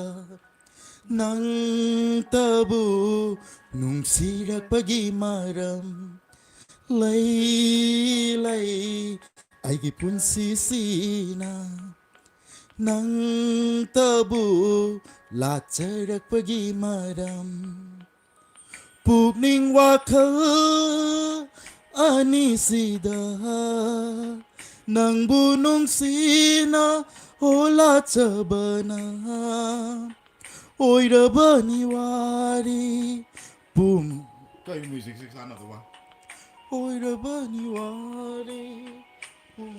ba aigi 가면 봐오 가면 ꯑꯗꯨꯅ ꯊꯤꯔꯤꯁꯦ ꯋꯤꯟꯁꯟꯅ 2.33ꯗ ꯌꯦꯡꯉꯣ ꯍꯥꯏꯗꯣ ꯋꯤꯟꯁꯟ 2.33ꯗ ꯌꯦꯡꯉꯦ 2.33ꯗ ꯅꯪꯒꯤ ꯀꯃꯦꯟ ꯂꯥꯛꯇꯤ ꯁꯤꯗ ꯌꯥꯎꯗꯦ ꯑꯩ ꯐꯣꯟꯗ ꯌꯦꯡꯉꯤꯁꯦ ꯀꯔꯝꯕ ꯑꯃꯨꯛꯀ ꯍꯜꯂꯛꯑꯣ ꯀꯩꯗꯧꯔꯒꯦꯗ 갈로 무슨 ꯑꯗꯨ ꯀꯩꯗꯧꯒꯦ ꯍꯜꯂꯣ ꯍꯜꯂꯣ ꯑꯃꯨꯛꯀ ꯍꯜꯂꯣ 와클더 ꯉꯥꯏꯔꯕꯅꯤꯀꯣ 투민 간저리ngay ꯍꯦꯟꯊꯣꯏꯅ ꯑꯩ ꯅꯪꯅ ꯅꯣꯛꯐꯦ ꯇꯧꯅ ꯌꯦꯡꯂꯛꯄꯗ ꯆꯝꯂꯕ ꯑꯩꯒꯤ ꯊꯃꯣꯏ ꯑꯁꯦ ꯅꯨꯡꯁꯤ ꯏꯄꯥꯛꯇ ꯇꯥꯎꯍꯟꯕꯤꯔꯦ ꯐꯣꯡꯉꯝꯗꯅ ꯁꯣꯟꯖꯔꯤꯉꯩ ꯅꯪꯅ 모모 ꯅꯣꯛꯄꯗꯤ ꯆꯤꯡꯅꯕ ꯄꯨꯝꯕ ꯍꯦꯟꯊꯣꯏꯅ ꯑꯩꯒꯤꯗꯤ ꯍꯦꯟꯊꯣꯏꯅ ꯃꯥꯡꯈꯤꯗꯨꯅ ꯑꯩꯒꯤꯗꯤ ꯄꯥꯗꯦꯗ ꯆꯤꯡꯂꯦꯟꯁꯦ ꯊꯤꯡꯈꯔꯦ 하이로 ꯑꯗꯨꯗꯅꯦ ꯉꯥꯡꯗꯣꯏꯁꯦ 오세 트렌 ꯍꯦꯟꯊꯣꯏꯅ ꯑꯩꯒꯤꯗꯤ ꯄꯥꯗꯤ ꯍꯦꯟꯊꯣꯏ ꯄꯥꯏꯗꯨꯗꯤ ꯑꯩ ꯉꯁꯥꯏꯗꯤ ꯄꯥꯏ ꯋꯤꯟꯁꯟ ꯑꯃꯨꯛꯀ ꯍꯥꯏꯔꯦꯀꯣ ꯂꯤꯟꯊꯣꯏꯅꯁꯨ ꯑꯩꯒꯤꯗꯤ ꯀꯃꯦꯟ ꯄꯥꯗꯦ ꯑꯩ ꯀꯃꯦꯟ ꯂꯣꯏ ꯄꯥꯏ ꯃꯌꯥꯝ ꯁꯧꯕꯤꯌꯥꯗꯤ ꯀꯃꯦꯟꯗꯣ ꯄꯥꯕꯗꯤ ꯄꯥꯏꯌꯦꯕꯀꯣ ꯑꯗꯨ ꯁꯣꯝ ꯅꯥꯀꯟꯗ ꯊꯣꯛꯂꯛꯇꯕꯒꯤ ꯑꯣꯏꯔꯝꯕꯁꯨ ꯌꯥꯏ ꯑꯗꯨ ꯑꯃꯨꯛ ꯍꯟꯅ ꯔꯤꯄꯤꯠ ꯑꯃꯨꯛ ꯇꯣ ꯇꯧꯕꯤꯔꯛꯑꯣꯅꯦ ꯖꯣꯏꯁ꯭ꯔꯤꯅ ꯑꯩꯒꯤ ꯀꯃꯦꯟꯁꯨ ꯄꯥꯕꯤꯗꯦ 야 ꯀꯩ ꯑꯣꯏꯔꯖꯥꯠꯅꯣ ꯀꯃꯦꯟ ꯁꯤꯗꯗꯤ ꯑꯩꯈꯣꯏꯒꯤ ꯀꯩꯅꯣꯁꯤꯗꯗꯤꯅꯦ ꯅꯠꯇꯦ ꯀꯃꯦꯟ ꯑꯁꯨꯃꯥꯏꯅ ꯑꯣꯏꯔꯝꯒꯅꯤꯕꯀꯣ ꯃꯨꯠꯈ꯭ꯔꯕꯅꯤ ꯀꯔꯤ ꯅꯠꯇꯦ ꯑꯩꯅ ꯀꯣꯃꯦꯟ ꯍꯦꯛ ꯊꯥꯕꯒ ꯅꯣꯏ ꯑꯗꯨꯗ ꯀꯣꯃꯦꯟ ꯂꯥꯛꯄꯗꯣ ꯑꯗꯨꯒ ꯁꯤꯒ ꯄꯨꯛ ꯃꯥꯟꯅꯗꯦ ꯃꯍꯦꯁꯀꯤꯁꯤ ꯂꯥꯛꯄꯗꯣ ꯑꯩꯒꯤꯁꯤ ꯃꯥꯟꯅꯗꯦꯕ ꯑꯗꯨꯅ ꯑꯩꯅ ꯀꯣꯟꯅ ꯄꯥꯔꯛꯀꯅꯤꯕ ꯌꯥꯎꯕꯅꯦ ꯂꯣꯏꯅꯃꯛ ꯄꯥꯕꯅꯦ ꯄꯥꯗꯦ ꯌꯦꯡꯉꯣ ꯍꯥꯏꯁꯦ ꯌꯦꯡꯉꯣ ꯗꯥꯁꯤꯡꯅꯦꯟ ꯏꯁꯩ ꯌꯥꯝ ꯐꯖꯩꯌꯦ ꯑꯩꯒꯤꯁꯨ ꯕꯦꯝ ꯕꯦꯝ ꯑꯣꯏ ꯏꯟꯗꯤꯌꯥ ꯃꯅꯤꯅ ꯀꯩꯅꯣ ꯑꯃ ꯁꯣꯏꯅꯕ ꯑꯃ ꯌꯥꯎꯋꯦ ꯒꯦꯅꯥꯎꯅ ꯍꯥꯏ ꯗꯥ ꯆꯤꯡꯂꯦꯟ ꯗꯥ ꯃꯍꯦꯁ ꯄꯣꯂꯤ ꯍꯥꯏ ꯍꯜꯂꯣ ꯗꯥ ꯆꯤꯡꯂꯦꯟ ꯏꯁꯩ ꯌꯥꯝ ꯐꯖꯩꯌꯦ ꯊꯦꯡꯛ ꯌꯨ ꯕꯦꯝ ꯕꯦꯝ ꯂꯤꯟꯊꯣꯏ ꯗꯥ ꯆꯤꯡꯂꯦꯟ ꯕꯦꯠ ꯑꯩ ꯀꯩꯅꯣ ꯑꯩ ꯂꯣꯏ ꯄꯥꯏꯌꯦ ꯀꯃꯥꯏꯅ ꯄꯥꯗ꯭ꯔꯤꯅꯣ ꯑꯗꯨꯁꯦ ꯍꯧꯖꯤꯛ ꯁꯥꯎꯕ ꯌꯥꯗꯦ ꯃꯌꯥꯝ ꯍꯧꯖꯤꯛꯇꯤ ꯀꯃꯦꯟ ꯄꯤꯔꯛꯄꯁꯤꯡꯗꯣ ꯂꯣꯏ ꯑꯩ ꯂꯣꯏ ꯄꯥꯔꯒꯦ ꯄꯥꯔꯛꯀꯦ ꯑꯩ ꯑꯃꯨꯛꯀ ꯀꯣꯛ ꯁꯥꯖꯤꯡ ꯗꯥ ꯍꯧꯋꯥꯅꯤ ꯆꯤꯡꯂꯦꯟ ꯁꯨꯃꯥꯏꯅ ꯌꯥꯝꯕꯨꯡ ꯊꯝꯃꯁꯤ ꯈꯦꯔ ꯆꯥꯏ ꯂꯥꯛꯑꯣ ꯈꯦ ꯑꯁ ꯈꯦꯔꯗꯣ ꯆꯥꯅꯤꯡꯉꯦ ꯈꯔ ꯆꯥꯒꯦ ꯗꯥꯁꯤꯡꯅꯦꯟ ꯌꯥꯝ ꯂꯩꯇ꯭ꯔꯕꯣ ꯁꯤ ꯂꯥꯛꯑꯣ ꯍꯦꯟꯊꯣꯏꯅ ꯄꯥꯗꯦ ꯑꯃꯨꯛꯀꯁꯨ ꯀꯩꯒꯤ ꯑꯣꯏꯔꯖꯥꯠꯅꯣ ꯄꯥꯗꯦ ꯂꯣꯏ ꯍꯥꯏꯁꯦ ꯀꯃꯥꯏꯅ ꯇꯧꯔꯤꯖꯥꯠꯅꯣ ꯚꯥꯏ ꯅꯪ ꯆꯩ ꯂꯩꯔꯦ ꯀꯅꯥꯅꯣ ꯀꯅꯥꯅꯣ ꯑꯔꯖꯥꯅ ꯑꯥꯔꯖꯥ ꯗꯥ ꯆꯤꯡꯂꯦꯟꯁꯦ ꯌꯥꯝ ꯀ꯭ꯌꯨꯠ ꯑꯣꯏꯌꯦ ꯑꯗꯨꯒ ꯗꯥ ꯃꯍꯦꯁꯅ ꯍꯦꯟꯁꯝ ꯑꯣꯏꯌꯦ ꯂꯣꯏꯅ ꯍꯦꯔꯣ ꯃꯥꯜꯂꯦ ꯊꯣꯏꯊꯣꯏꯕ ꯏꯔꯨꯡꯕ ꯑꯃꯅ ꯑꯩꯁ ꯊꯦꯡꯛ ꯌꯨ ꯑꯃꯗꯤ ꯑꯃ ꯑꯗꯨꯝ ꯊꯥꯒꯠꯂꯤ ꯊꯦꯡꯛ ꯌꯨ ꯁꯣ ꯃꯁ ꯑꯩ ꯄꯥꯗꯕꯗꯤ ꯀꯛꯀꯟ ꯀꯗꯥꯏꯅꯣ ꯑꯩꯒꯤ ꯄꯥꯗꯕꯤ ꯀꯥꯟꯈ꯭ꯔꯦ ꯑꯩꯒꯤ ꯄꯥꯗꯕꯤ ꯀꯥꯟꯈ꯭ꯔꯦ ꯕꯦꯝꯕꯦꯝꯅꯁꯨ ꯑꯩꯒꯤ ꯄꯥꯗꯕꯤ ꯀꯛꯈ꯭ꯔꯦ ꯍꯥꯏꯕ ꯀꯥꯟꯈ꯭ꯔꯦ ꯍꯥꯏꯕ ꯀꯛꯈ꯭ꯔꯦ ꯑꯃꯅ ꯍꯥꯏꯗꯤ ꯀꯃꯦꯟ ꯅꯣꯠ ꯇꯧ ꯌꯥꯝ ꯑꯃꯅ ꯏꯟꯇ꯭ꯔꯣ ꯇꯧ ꯅꯠꯇ꯭ꯔꯗꯤ ꯌꯥꯗ꯭ꯔꯦ ꯌꯥꯝ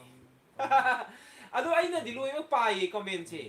ꯀꯃꯦꯟ ꯄꯥꯕꯤꯔꯛꯇꯦ ꯍꯥꯏꯁꯦ ꯀꯃꯥꯏꯅꯅꯣ ꯏꯟꯇ꯭ꯔꯣ ꯇꯧꯔꯣ ꯅꯠꯇ꯭ꯔꯗꯤ ꯌꯥ ꯑꯣ ꯑꯃꯅꯅꯦ ꯀꯃꯦꯟ ꯄꯥꯔꯣ ꯑꯃꯅ ꯏꯟꯇ꯭ꯔꯣ ꯇꯧꯔꯣ ꯑꯗꯨ ꯅꯠꯇ꯭ꯔꯗꯤ ꯌꯥꯗ꯭ꯔꯦ ꯋꯤꯟꯁꯟꯅ ꯅꯠꯇꯦ ꯑꯗꯨ ꯀꯃꯦꯟ ꯑꯩ ꯂꯣꯏ ꯄꯥꯏꯁꯤꯗꯤ ꯍꯧꯕꯗꯩ ꯀꯃꯦꯟꯁꯦ ꯂꯣꯏꯕꯣ ꯃꯉꯣꯟꯗ ꯂꯣꯏ ꯂꯩꯕꯅꯦꯕꯀꯣ ꯑꯩꯅ ꯃꯥ ꯄꯥꯒꯗ꯭ꯔꯥ ꯑꯗꯨ ꯅꯪ ꯆꯤꯊꯍꯧꯕ ꯃꯌꯥꯝ ꯁꯥꯎ ꯌꯥꯗꯦ ꯆꯤꯊꯈꯤꯕ ꯂꯩꯔꯁꯨ ꯃꯌꯥꯝ ꯁꯥꯎꯕꯤꯅꯣ ꯍꯧꯖꯤꯛ ꯀꯟꯇꯤꯅ꯭ꯌꯨꯁ ꯑꯗꯨꯝ ꯃꯈꯥ ꯑꯗꯨꯝ ꯀꯃꯦꯟ ꯄꯤꯔꯛꯄꯗ ꯑꯗꯨꯝ ꯃꯔꯤ ꯃꯔꯤ ꯑꯗꯨꯝ ꯄꯥꯖꯔꯛꯀꯦ ꯍꯥꯏꯕꯗꯤ ꯀꯩꯅꯣꯅꯅꯦ ꯀꯃꯦꯟꯗꯣ ꯀꯥꯜꯂ ꯆꯠꯄ ꯅꯠꯇꯦ ꯀꯃꯦꯟꯁꯦ ꯀꯔꯤꯕ ꯃꯍꯦꯁꯀꯤꯁꯦ ꯁꯤ ꯂꯥꯏꯚ ꯇꯧꯔꯤꯁꯤꯅ ꯑꯩꯁꯨ ꯁꯤ ꯌꯥꯎꯔꯤꯗꯅ ꯑꯗꯨꯒ ꯀꯝꯄ꯭ꯌꯨꯇꯔꯁꯨ ꯂꯩꯌꯦꯕꯀꯣ ꯑꯍꯨꯝꯁꯤꯗꯁꯨ ꯃꯥꯟꯅꯗꯦꯕ ꯍꯥꯏꯗꯤ ꯑꯃꯅ ꯑꯃ ꯍꯥꯟꯕꯗꯣ ꯀꯔꯝꯕꯅ ꯍꯥꯜꯂꯤ ꯀꯔꯝꯕꯅ ꯍꯥꯜꯂꯤ ꯑꯗꯨ ꯑꯩꯉꯣꯟꯗ ꯂꯥꯛꯄꯩꯁꯨ ꯃꯇꯨꯡ ꯏꯟꯅ ꯄꯥꯔꯛꯏꯅꯦ ꯑꯩꯁꯨ ꯑꯗꯣ ꯁꯦ ꯂꯣꯏꯅꯃꯛ ꯄꯥꯕꯅꯦ ꯏꯟꯗꯤꯌꯥ ꯃꯅꯤꯅ ꯀꯃꯦꯟ ꯇꯧꯔꯛꯏꯁꯦ ꯀꯥꯂꯥ ꯀꯥꯂꯥ ꯆꯠꯂꯤ ꯀꯥꯜꯂ ꯆꯠꯂꯦ ꯍꯥꯏꯕ ꯑꯣ ꯀꯥꯂꯥ ꯀꯥꯂꯥ ꯀꯥꯂꯥ ꯀꯥꯂꯥ ꯀꯥꯂꯥ ꯀꯥꯂꯥꯅ ꯍꯥꯏꯕ ꯃꯥꯟꯗ꯭ꯔꯣ ꯃꯥꯏꯁꯦ ꯑꯩꯅ ꯍꯤꯟꯗꯤꯗ ꯑꯗꯨꯝ ꯄꯥ ꯂꯩꯔꯦ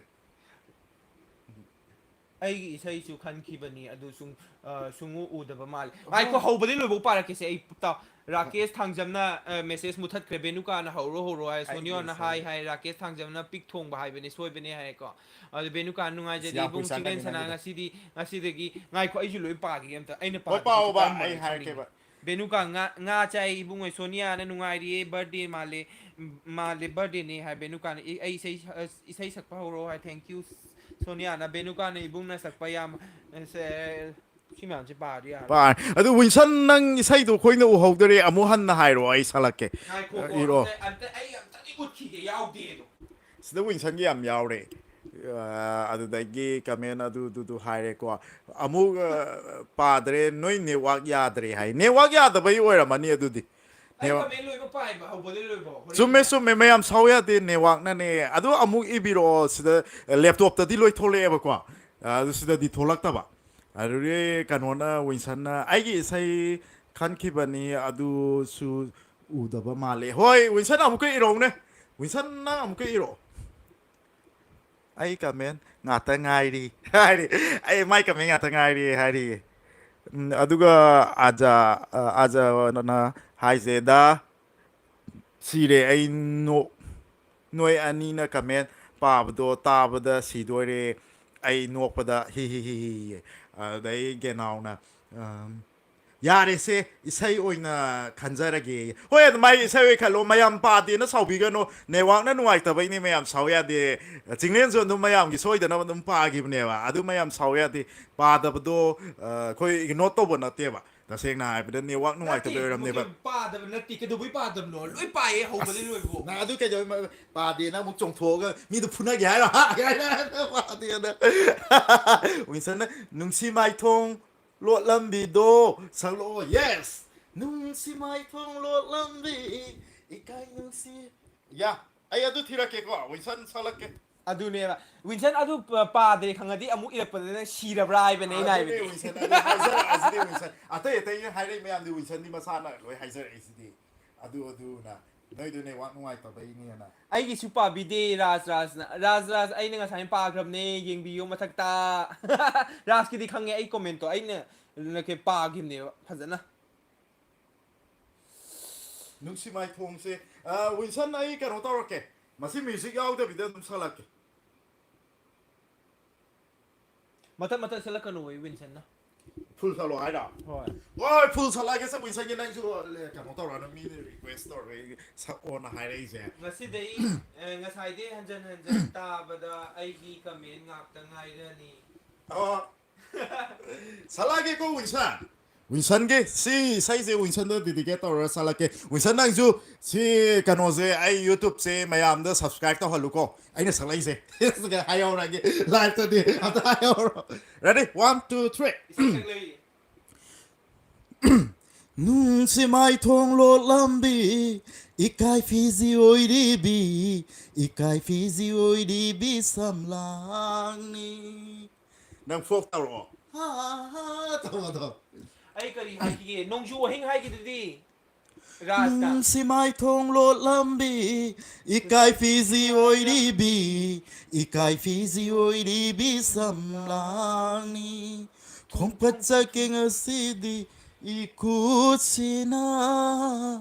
yengzage thamoi sina pemba makai khong pacha keng asidi ikutsina yengzage thamoi sina pemba makai pemba makai ai bồi là nung si mai thong lo lambi ikai fizi oi di bi ikai fizi oi di bi samlang ni จุมมาบอกไอ้ไอ้เนี่ยขันเรื่องไอ้ยี่มวยเนี่ยคอมเมนต์ปาร์ตี้ให้ดูนั่งนะซีซีสมนักขันเดไมค์ตัวสมนักขันทำแบบไอ้เนี่ยงามไอ้เนี่ยงามแบบตาเดบอยแบบนี้ไมค์ใช้ไงไมค์ใช้ทำมากุมจิ 럭톡시라 무슨 놈 럭톡시라 ไอ้เนี่ยไอ้กี่ใช้กาวนูโก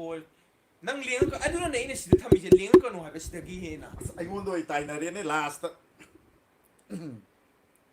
krayo ke sakodo ไอ้กี่ใช้กาวนี่โกยเบมนะไอ้กี่ใช้กาวนี่โกย komkat piduna เบมกี่ใช้กาวมั้ง samlang 나 좀세 samsiden 뭐 winsan music yao da ni sai ya lu le mo ani da yare hai phazare oh winsan chao kre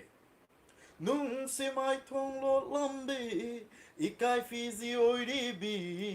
ikai fizi oi di bi samlani aduga kadai okay nangi thamoi la yunda paliba sing love lai je iri oi jage nangi thamoi la yunda pakliba sing love lai je iri oi jage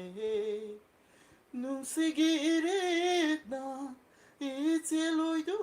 na chilibani aigi thamoi la yunda nung sigire na ichiloi do na chilibani aigi thamoi la yunda thamoi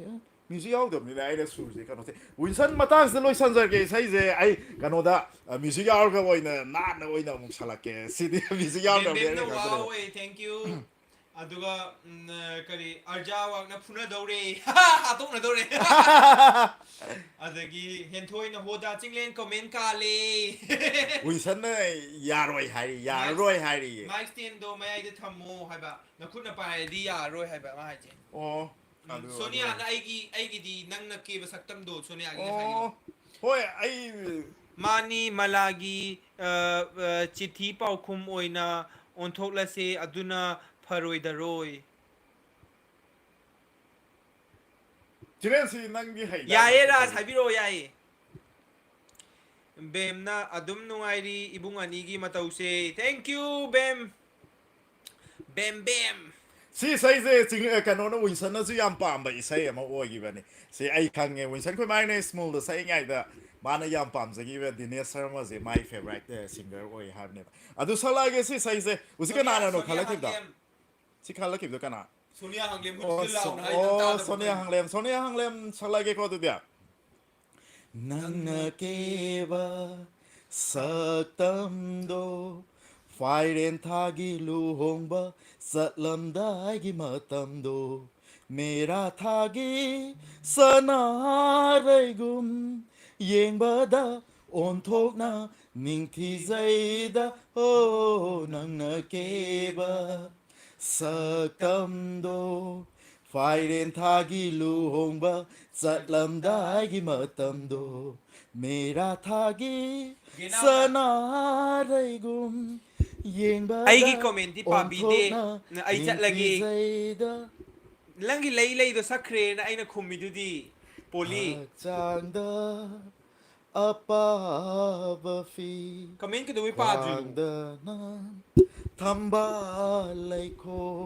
파이디 코멘 왜 피기 피제니 디바니 타기 마이리 파레나 닝티제 학장다 아빠바피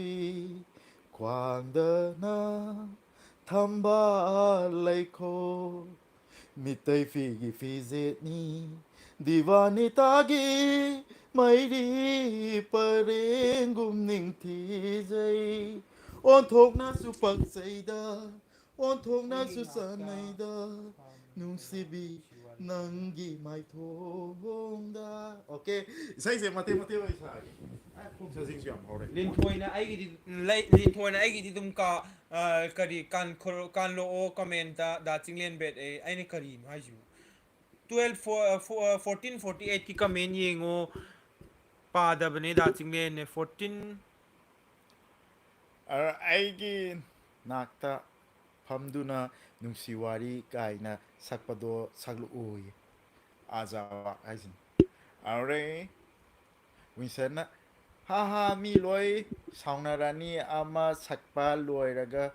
아마 카멘 피할로 나트라디 아마수 파바다 아마수 세 빠이랑앙오 아마수 하우다 미로이 사우나라니 호이 좀메 윈선 아이도 좀메 아마나 이사이사 아마나 카멘 파바 아두마이 타우거담니 아두 마얌징지 카멘 파드레 나 로이 카노 타우레 사우나레 아두 사우야데 이사이사잉아 데주 카멘 하우더레 징레나 주 파브 디로이 파브니 타 하우더 보이람니 메암 마이크로폰 because of this microphone microphone की मारा मोइन 14 करी 1448 अब आइएंगे सिदा कराई थोलक की comment याउदी सिदा अदु सुदोय पारो सिदा दिन टाइमिंग याउदी विसन कई मथेन सागे ngasiya मथेन इरो 알레기 센텐싱제 따바 누아이티 하이리 까논 지면 스나나 세 타이밍 아이고 14 year पागे 14 में जी कोई ai comment loi ke mi ataigi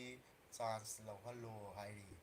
ओ विसन मा कमेंट पीबल लोइसलागे मी अतगी चांस पी हेलो हाय अदुगा मोनिका ना ताबयाम नुआये इबुंग सकपसे इसै सिंगसे hi thank you Monika thank you so much की कमेंट आई सी कमाई येंग दुनो थाबने माय टाइमिंग मतम थाबने दुना ꯃꯇꯝꯗꯨ ꯁꯤꯗꯗꯤ ꯇꯥꯏꯝ ꯑꯣꯏꯗꯦ ꯇꯥꯏꯝ ꯌꯥꯎꯋꯦ ꯄꯨꯡ ꯑꯣꯏꯅ ꯑꯣ ꯌꯥꯎꯋꯦꯕ ꯀꯩꯅꯣꯅꯦ ꯑꯩꯈꯣꯏꯒꯤꯗꯗꯤ ꯌꯥꯎꯗ꯭ꯔꯦꯕ ꯍꯣꯏ ꯃꯌꯥꯝꯒꯤꯗꯗꯤ ꯌꯥꯎꯔꯝꯕ ꯌꯥꯏꯌꯦ ꯀꯩꯅꯣꯗꯣ ꯃꯥꯒꯤ ꯇꯥꯏꯃꯤꯡ ꯌꯥꯎꯕꯅꯦꯕ ꯀꯃꯦꯟ ꯄꯤꯕꯗ ꯑꯩ ꯊꯦꯡꯅꯈ꯭ꯔꯦꯕ ꯑꯗꯨ ꯍꯧꯖꯤꯛꯇꯤ ꯑꯩꯈꯣꯏꯗꯣ ꯑꯗꯨ ꯑꯞꯗꯦꯠ ꯇꯧꯔꯛꯇꯔꯤꯑꯕ ꯁꯣꯝꯗ ꯑꯩꯈꯣꯏ ꯃꯥꯔꯤꯒꯤꯗꯗꯤ ꯍꯥꯏꯕꯗꯤ ꯄꯨꯡ ꯇꯥꯏꯃꯤꯡ ꯑꯗꯨꯗ ꯀꯃꯦꯟ ꯄꯤꯒꯔꯦ ꯑꯗꯨꯏ ꯃꯤꯅꯤꯠꯇ ꯑꯗꯨ ꯄꯤꯒꯔꯦ ꯍꯥꯏꯕꯗꯣ ꯑꯩꯈꯣꯏ ꯃꯥꯔꯤꯒꯤꯗꯗꯤ ꯑꯞꯗꯦꯠ ꯇꯧꯔꯛꯇꯔꯤ ꯍꯣꯔꯦꯟ ꯁꯤ ꯂꯣꯏꯈ꯭ꯔꯀꯥꯟꯗ ꯑꯩꯈꯣꯏꯅ ꯑꯣꯐ ꯇꯧꯔꯀꯥꯟꯗꯗꯤ ꯀꯃꯦꯟ ꯇꯧꯔꯛꯄꯅꯦ ꯑꯗꯨ ꯃꯌꯥꯝ ꯁꯥꯎ ꯌꯥꯗꯦ ꯄꯥꯗ꯭ꯔꯁꯨ ꯂꯣꯏ ꯁꯨꯡꯁꯣꯏ ꯁꯣꯏꯗꯅ ꯀꯃꯦꯟ ꯔꯤꯄ꯭ꯂꯥꯏ ꯂꯣꯏ ꯇꯧꯖꯔꯛꯀꯦ ꯀꯩꯅꯣꯗ ꯑꯩꯈꯣꯏꯒꯤ ꯁꯤꯒꯤ ꯂꯥꯏꯐꯁꯦ ꯂꯣꯏꯔꯀꯥꯟꯗ ꯔꯤꯄ꯭ꯂꯥꯏ ꯂꯣꯏ ꯍꯟꯖꯔꯛꯀꯦ ꯋꯥꯔꯧꯕꯤꯒꯅꯨ ꯃꯌꯥꯝ ꯍꯥꯏꯖꯔꯤ ꯌꯥꯏꯁꯅꯥ ꯃꯩꯇꯩꯅꯗ ꯆꯤꯡꯂꯦꯟꯗ ꯃꯍꯦꯁꯀꯤ ꯁꯝꯁꯦ ꯑꯝꯇ ꯆꯤꯡꯉꯣ ꯐꯅꯤ ꯑꯣꯏꯅ ꯅꯣꯛꯁꯤ ꯑꯩꯁ ꯑꯗꯨ ꯀꯩꯅꯣ ꯑꯁꯤ ꯍꯥꯏꯔꯛꯏꯁꯤꯕꯨ ꯀꯅꯥꯅꯣ ꯌꯥꯏ ꯁꯅꯥꯃꯤꯇꯩ ꯑꯩ ꯁꯝꯁꯦ ꯐꯣꯏꯍꯟꯅꯤꯡꯉꯤꯁꯤ ꯀꯩꯅꯣ ꯁꯝꯁꯦ ꯈꯔꯒ ꯀꯦꯜ ꯂꯩꯕꯁꯤꯒ ꯑꯃꯨꯛ ꯁꯝ ꯐꯣꯏꯗꯠꯂꯗꯤ ꯃꯣꯅꯤꯀꯥꯅ ꯇꯥꯕ ꯌꯥꯝ ꯅꯨꯡꯉꯥꯏꯌꯦ ꯏꯕꯨꯡꯅ ꯁꯛꯄꯁꯦ ꯏꯁꯩꯁꯤꯡꯁꯦ ꯑꯩ ꯍꯧꯖꯤꯛ ꯄꯥꯈ꯭ꯔꯦ ꯑꯗꯨ ꯁꯨꯝ ꯊꯦꯡꯛ ꯌꯨ ꯂꯥꯞꯊꯣꯛꯑꯣ ꯅꯪꯅ ꯁꯨꯝ ꯂꯥꯞꯊꯣꯛꯀꯣ ꯑꯗꯨ ꯇꯥꯗꯅꯕ ꯑꯝꯇ ꯆꯤꯡꯅ ꯁꯥꯎꯔꯦ ꯁꯥꯎꯗꯦꯗ ꯑꯩꯗꯤ ꯏꯕꯨꯡꯅꯦ ꯑꯗꯨ ꯀꯩꯅꯣꯅꯦ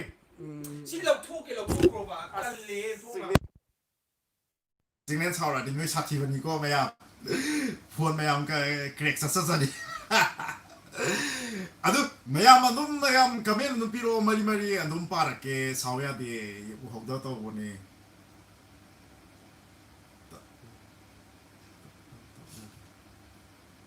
ꯊꯥꯞꯂꯒ ꯍꯥꯏꯕ ꯕꯥꯏ ꯕꯥꯏ ꯑꯃꯠꯇꯁꯨ ꯁꯛꯂꯛꯇꯦ ꯑꯔꯖꯥ ꯋꯥꯛꯁꯤꯅ ꯀꯔꯝꯕ ꯏꯁꯩꯅꯣ ꯁꯛꯂꯛꯇꯦ ꯍꯥꯏꯁꯤꯕ ꯃꯤꯠꯌꯦꯡꯗꯩ ꯍꯧꯈꯤꯕꯗꯣ ꯊꯥꯞꯂꯒ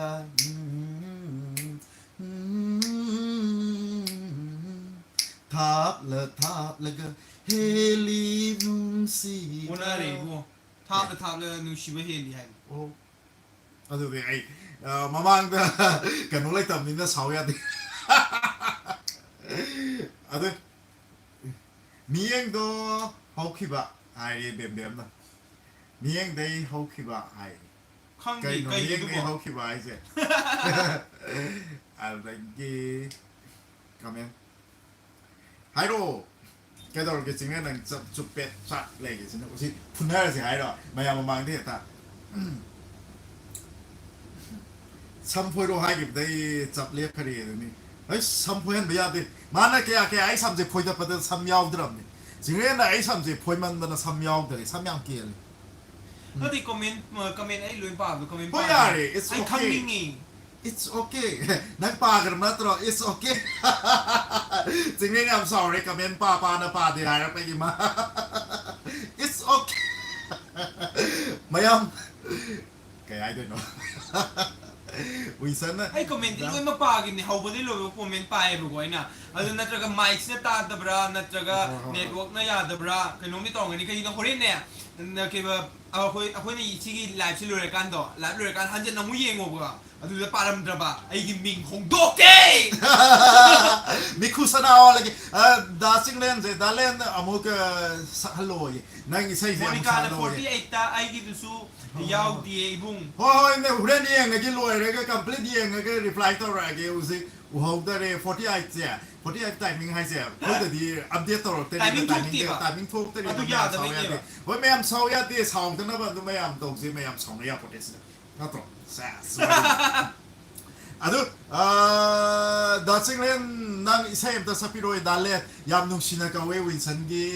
ꯆꯤꯡꯂꯦꯟꯃꯛꯁꯨ ꯀꯧꯗ꯭ꯔꯦ ꯗꯥꯂꯦꯟ ꯑꯝꯇ ꯁꯛꯄꯤꯔꯣꯁꯦ ꯅꯪ ꯃꯤꯡ ꯑꯣꯟꯊꯣꯛꯀꯦ ꯍꯥꯏꯗꯣ ꯉꯁꯤꯗꯩ ꯂꯦꯟ ꯀꯧꯔꯦ ꯍꯥꯏꯔꯣ ꯅꯍꯥꯛꯀꯤ ꯆꯥꯛꯁꯪꯗ ꯆꯥꯛ ꯊꯣꯡꯂꯤꯉꯩ ꯂꯛꯅꯈꯤ ꯑꯩꯅ ꯇꯣꯏꯅ ꯅꯍꯥꯛꯅ ꯆꯥꯛꯁꯪꯗ ꯆꯥꯛ ꯊꯣꯡꯂꯤꯉꯩ ꯂꯛꯅꯈꯤ ꯑꯩꯅ ꯇꯣꯏꯅ ꯑꯀꯥꯏꯕ ꯃꯤꯡꯁꯦꯜ ꯃꯆꯤꯁꯤꯅ ꯄꯥꯕꯤꯗ꯭ꯔꯦ ꯎꯕꯤꯗ꯭ꯔꯦ ꯑꯝꯇ ꯗꯥ ꯆꯤꯡꯂꯦꯟ ꯃꯤꯡ ꯍꯣꯡꯕꯗ ꯌꯥꯔꯣꯏꯀꯣ ꯑꯩꯗꯤ ꯗꯥ ꯆꯤꯡꯂꯦꯟ ꯃꯤꯡ ꯍꯣꯡꯕ ꯀꯃꯥꯏꯅꯅꯣ ꯌꯥꯔꯣꯏꯌꯦ ꯑꯩ ꯀꯔꯤ ꯄꯥꯗꯦ ꯍꯥꯏꯁꯦ ꯄꯥꯗꯦ ꯑꯩ ꯑꯗꯨꯝ ꯐꯝꯃꯨꯔꯥ ꯑꯩꯅ ꯆꯤꯡꯂꯦꯟ ꯐꯝꯒꯦ ꯈꯟꯈꯤꯕ ꯑꯩ ꯄꯥꯒꯦ ꯏꯁꯩꯁꯨ ꯄꯥꯈꯤꯗꯕꯅꯤ ꯑꯩꯅ ꯈꯟꯈꯤꯕ ꯏꯁꯩꯁꯨ ꯄꯥꯈꯤꯗꯕꯅꯤ ꯑꯗꯨꯗꯩ ꯔꯥꯁꯅ ꯄꯥꯗꯦ ꯑꯩꯅ ꯍꯣꯏ ꯈꯟꯈꯤꯕ ꯏꯟꯗꯤꯌꯥ ꯏꯁꯩꯁꯨ ꯃꯅꯤꯅ ꯀꯩꯅꯣꯝ ꯇꯧꯔꯤ ꯄꯥꯈꯤꯗꯕꯅꯤ ꯑꯁꯦꯡꯕ ꯀꯩꯅꯣꯝ ꯇꯧꯔꯤ ꯑꯩꯁꯦ ꯍꯧꯕꯗꯩ ꯂꯣꯏꯕꯧꯗꯤ ꯄꯥꯏꯌꯦꯕꯀꯣ ꯄꯥꯗꯦ ꯍꯣꯡꯉꯣ ꯃꯤꯡꯗꯣ ꯍꯦꯟꯊꯣꯏꯅ ꯍꯣꯡꯗ ꯌꯥꯔꯣꯏ ꯍꯥꯏꯔꯤꯌꯦ ꯑꯗꯨ ꯏꯟꯗꯤꯌꯥ ꯃꯅꯤꯅ ꯑꯗꯨꯗꯒꯤ ꯄꯥꯗꯦ ꯍꯣꯡꯉꯣ ꯃꯤꯡꯗꯣ ꯆꯤꯡꯂꯦꯟ ꯃꯤꯡ ꯍꯣꯡꯉꯦ ꯉꯁꯤꯗꯒꯤ ꯀꯩ ꯀꯃꯥꯏꯅꯅꯣ ꯃꯤꯡ ꯊꯣꯟꯁꯤꯒꯦ ꯇꯦ ꯑꯩ ꯌꯥꯝ ꯉꯛꯏꯁꯤ ꯀꯃꯥꯏꯅ ꯑꯩꯅ ꯄꯥꯗ꯭ꯔꯤꯅꯣ ꯁꯤꯅꯦ ꯑꯩ ꯉꯛꯅꯤꯡꯉꯤꯁꯦ ꯑꯩ ꯍꯧꯕꯗꯤ ꯂꯣꯏꯕ ꯑꯝꯇ ꯄꯥꯒꯦ ꯌꯥꯔꯦ ꯑꯁꯤ ꯑꯃꯨꯛ ꯀꯩꯅꯣ ꯇꯧꯔ ꯂꯩ ꯑꯃꯨꯛ ꯄꯥꯕꯗ ꯃꯇꯝꯗꯣ ꯕꯥꯔꯤꯗ ꯑꯃꯨꯛ ꯆꯪꯒꯅꯤ ꯍꯣꯔꯦꯟ ꯂꯣꯏꯔꯒ ꯀꯝꯄ꯭ꯂꯤꯠ ꯀꯩꯅꯣ ꯇꯧꯔꯒꯦ ꯔꯤꯄ꯭ꯂꯥꯏ ꯇꯧꯖꯔꯛꯑꯒꯦ ꯌꯨꯇꯨꯕꯇ ꯑꯗꯨꯗ ꯑꯃꯨꯛ ꯃꯌꯥꯝ ꯑꯗꯨꯝ ꯑꯗꯨꯗ ꯀꯩꯅꯣꯗ ꯀꯃꯦꯟꯗꯣ ꯑꯃꯨꯛ ꯔꯤꯄ꯭ꯂꯥꯏ ꯇꯧꯕꯤꯔꯛꯑꯣ ꯑꯗꯨꯗ ꯑꯣꯏꯅ ꯁꯤꯌꯥꯔ ꯇꯧꯔꯕꯅꯤ ꯊꯦꯡꯛ ꯌꯨ ꯍꯦꯟꯊꯣꯏ ꯂꯥꯏ ꯊꯦꯡꯛ ꯌꯨ ꯍꯦꯟꯊꯣꯏ ꯊꯦꯡꯛ ꯌꯨ ꯁꯣ ꯃꯆ ꯏꯁꯩ ꯌꯥꯝ ꯅꯨꯡꯁꯤꯕ ꯑꯃ ꯌꯥꯎꯔꯦ ꯁꯛꯂꯛꯑꯒꯦꯁꯦ ꯃꯌꯥꯝꯁꯨ ꯀꯩꯝ ꯍꯥꯏꯗꯦ ꯏꯁꯩ ꯑꯩꯅ ꯈꯟꯖꯕ ꯑꯣꯏ ꯁꯛꯂꯛꯑꯒꯦꯁꯦ पर ठहर जाओ दिल ये समझ जाए कैसे तुम्हें रोका करूं मेरे तरफ आता हर गम फिसल जाए ꯇꯜꯂꯗꯤ ꯌꯥꯕ꯭ꯔꯥ आंखों में ꯀꯩꯅꯣꯝꯅꯤ तुमको भरूं ꯏꯁꯩ ꯈꯜꯂꯗꯤ ꯌꯥꯗꯦ दिन ꯏꯃꯤꯠꯁꯤꯅ कई हाय नो ꯃꯥꯏꯛꯇꯣ ꯑꯃꯨꯛ ꯑꯁꯣꯝ ꯂꯩꯔꯤ मैं अब थोक करे सब कुछ निकाल दिया ꯏꯃꯤꯠꯁꯤꯅ निकाल दिया है यार तू ꯎꯔꯤꯕ ꯇꯧꯕꯗꯣ ꯁꯛꯂꯛꯑꯣꯌꯦ कई हाय नो ꯍꯦꯟꯊꯣꯏꯅꯅꯦ ꯏꯃꯤꯠꯁꯤꯅ ꯎꯔꯤꯕ ꯇꯧꯕꯗꯣ ꯁꯛꯂꯛꯑꯣꯌꯦ ꯀꯔꯝꯕ ꯏꯁꯩꯅꯤ ꯏꯃꯤꯠꯁꯤꯅ ꯎꯔꯤꯕ ꯑꯗꯨꯗꯤ ꯍꯥꯏꯁꯦ ꯏꯁꯩꯗꯨꯗꯤ ꯏꯟꯗꯤꯌꯥ ꯃꯅꯤꯅ ꯏꯁꯩ ꯈꯜꯂꯗꯤ ꯌꯥꯗꯦ ꯀꯩꯒꯤꯅꯣ ꯕꯦꯝꯕꯦꯝꯅ ꯋꯥꯎ ꯋꯥꯎ ꯅꯩꯔꯦ ꯅꯩꯔꯦ ꯊꯦꯡꯛ ꯌꯨ ꯊꯦꯡꯛ ꯌꯨ ꯔꯥꯖꯅ ꯑꯩꯁꯦ ꯍꯧꯕꯒꯤꯅꯤ ꯌꯦꯡꯂꯤꯁꯦ ꯊꯕꯛꯇ ꯁꯨꯗꯕꯤꯒ thank you Raj thank you so much ꯔꯥꯖꯅ ꯏꯟꯗꯤꯌꯥ ꯃꯅꯤꯅ ꯃꯣꯏꯒꯤꯗꯃꯛꯇ ꯁꯨꯃꯥꯏꯅ ꯌꯦꯡꯕꯤꯔꯛꯄꯁꯦ ꯇꯜꯂꯗꯤ ꯌꯥꯏ ꯇꯦꯜꯂꯗꯤ ꯀꯩ ꯍꯥꯏꯅꯣ ꯅꯪ ꯄꯥꯁꯦ ꯁꯦ ꯀꯃꯦꯟꯗꯣ ꯇꯜꯂꯗꯤ ꯌꯥꯏ ꯀꯔꯤ ꯍꯥꯏꯗꯣꯏꯅꯣ ꯄ꯭ꯔꯤꯌꯥ ꯔꯥꯅꯤ ꯂꯥꯛꯑꯦ ꯍꯜꯂꯣ ꯄꯤꯌꯥ ꯔꯥꯅꯤ ꯂꯥꯏꯕ ꯂꯣꯏꯗꯣꯏꯔꯕꯣ ꯍꯥꯏꯔꯦ ꯂꯣꯏꯗ꯭ꯔꯤ ꯑꯩꯅ ꯄꯨꯡꯗꯤ ꯂꯥꯛꯑꯣ ꯍꯥꯏ ꯄ꯭ꯔꯤꯌꯥ ꯂꯥꯛꯇꯦꯅꯦ ꯑꯗꯨꯅꯦ ꯍꯧꯖꯤꯛ ꯗꯥ ꯆꯤꯡꯂꯦꯟꯗꯒꯤ ꯆꯦ ꯆꯤꯡꯂꯦꯟꯕꯤ ꯀꯧꯔꯒꯦ ꯑꯩꯗꯤ ꯉꯁꯤꯗꯒꯤ ꯆꯤꯡꯂꯦꯟꯕꯤ ꯑꯗꯨꯝ ꯑꯦꯅꯤꯋꯥꯟ ꯅꯣꯏꯅ ꯀꯧꯕ ꯈꯨꯗꯤꯡꯃꯛ ꯑꯗꯨꯝ ꯀꯩꯁꯨ ꯀꯥꯏꯗꯦ ꯏꯟꯗꯤꯌꯥ ꯅꯨꯡꯁꯤꯅꯕ ꯃꯅꯤꯅ ꯁꯣꯔꯠ ꯑꯣꯏꯅ ꯏꯔꯗꯤ ꯌꯥꯏ ꯀꯩ ꯍꯥꯏꯅꯣ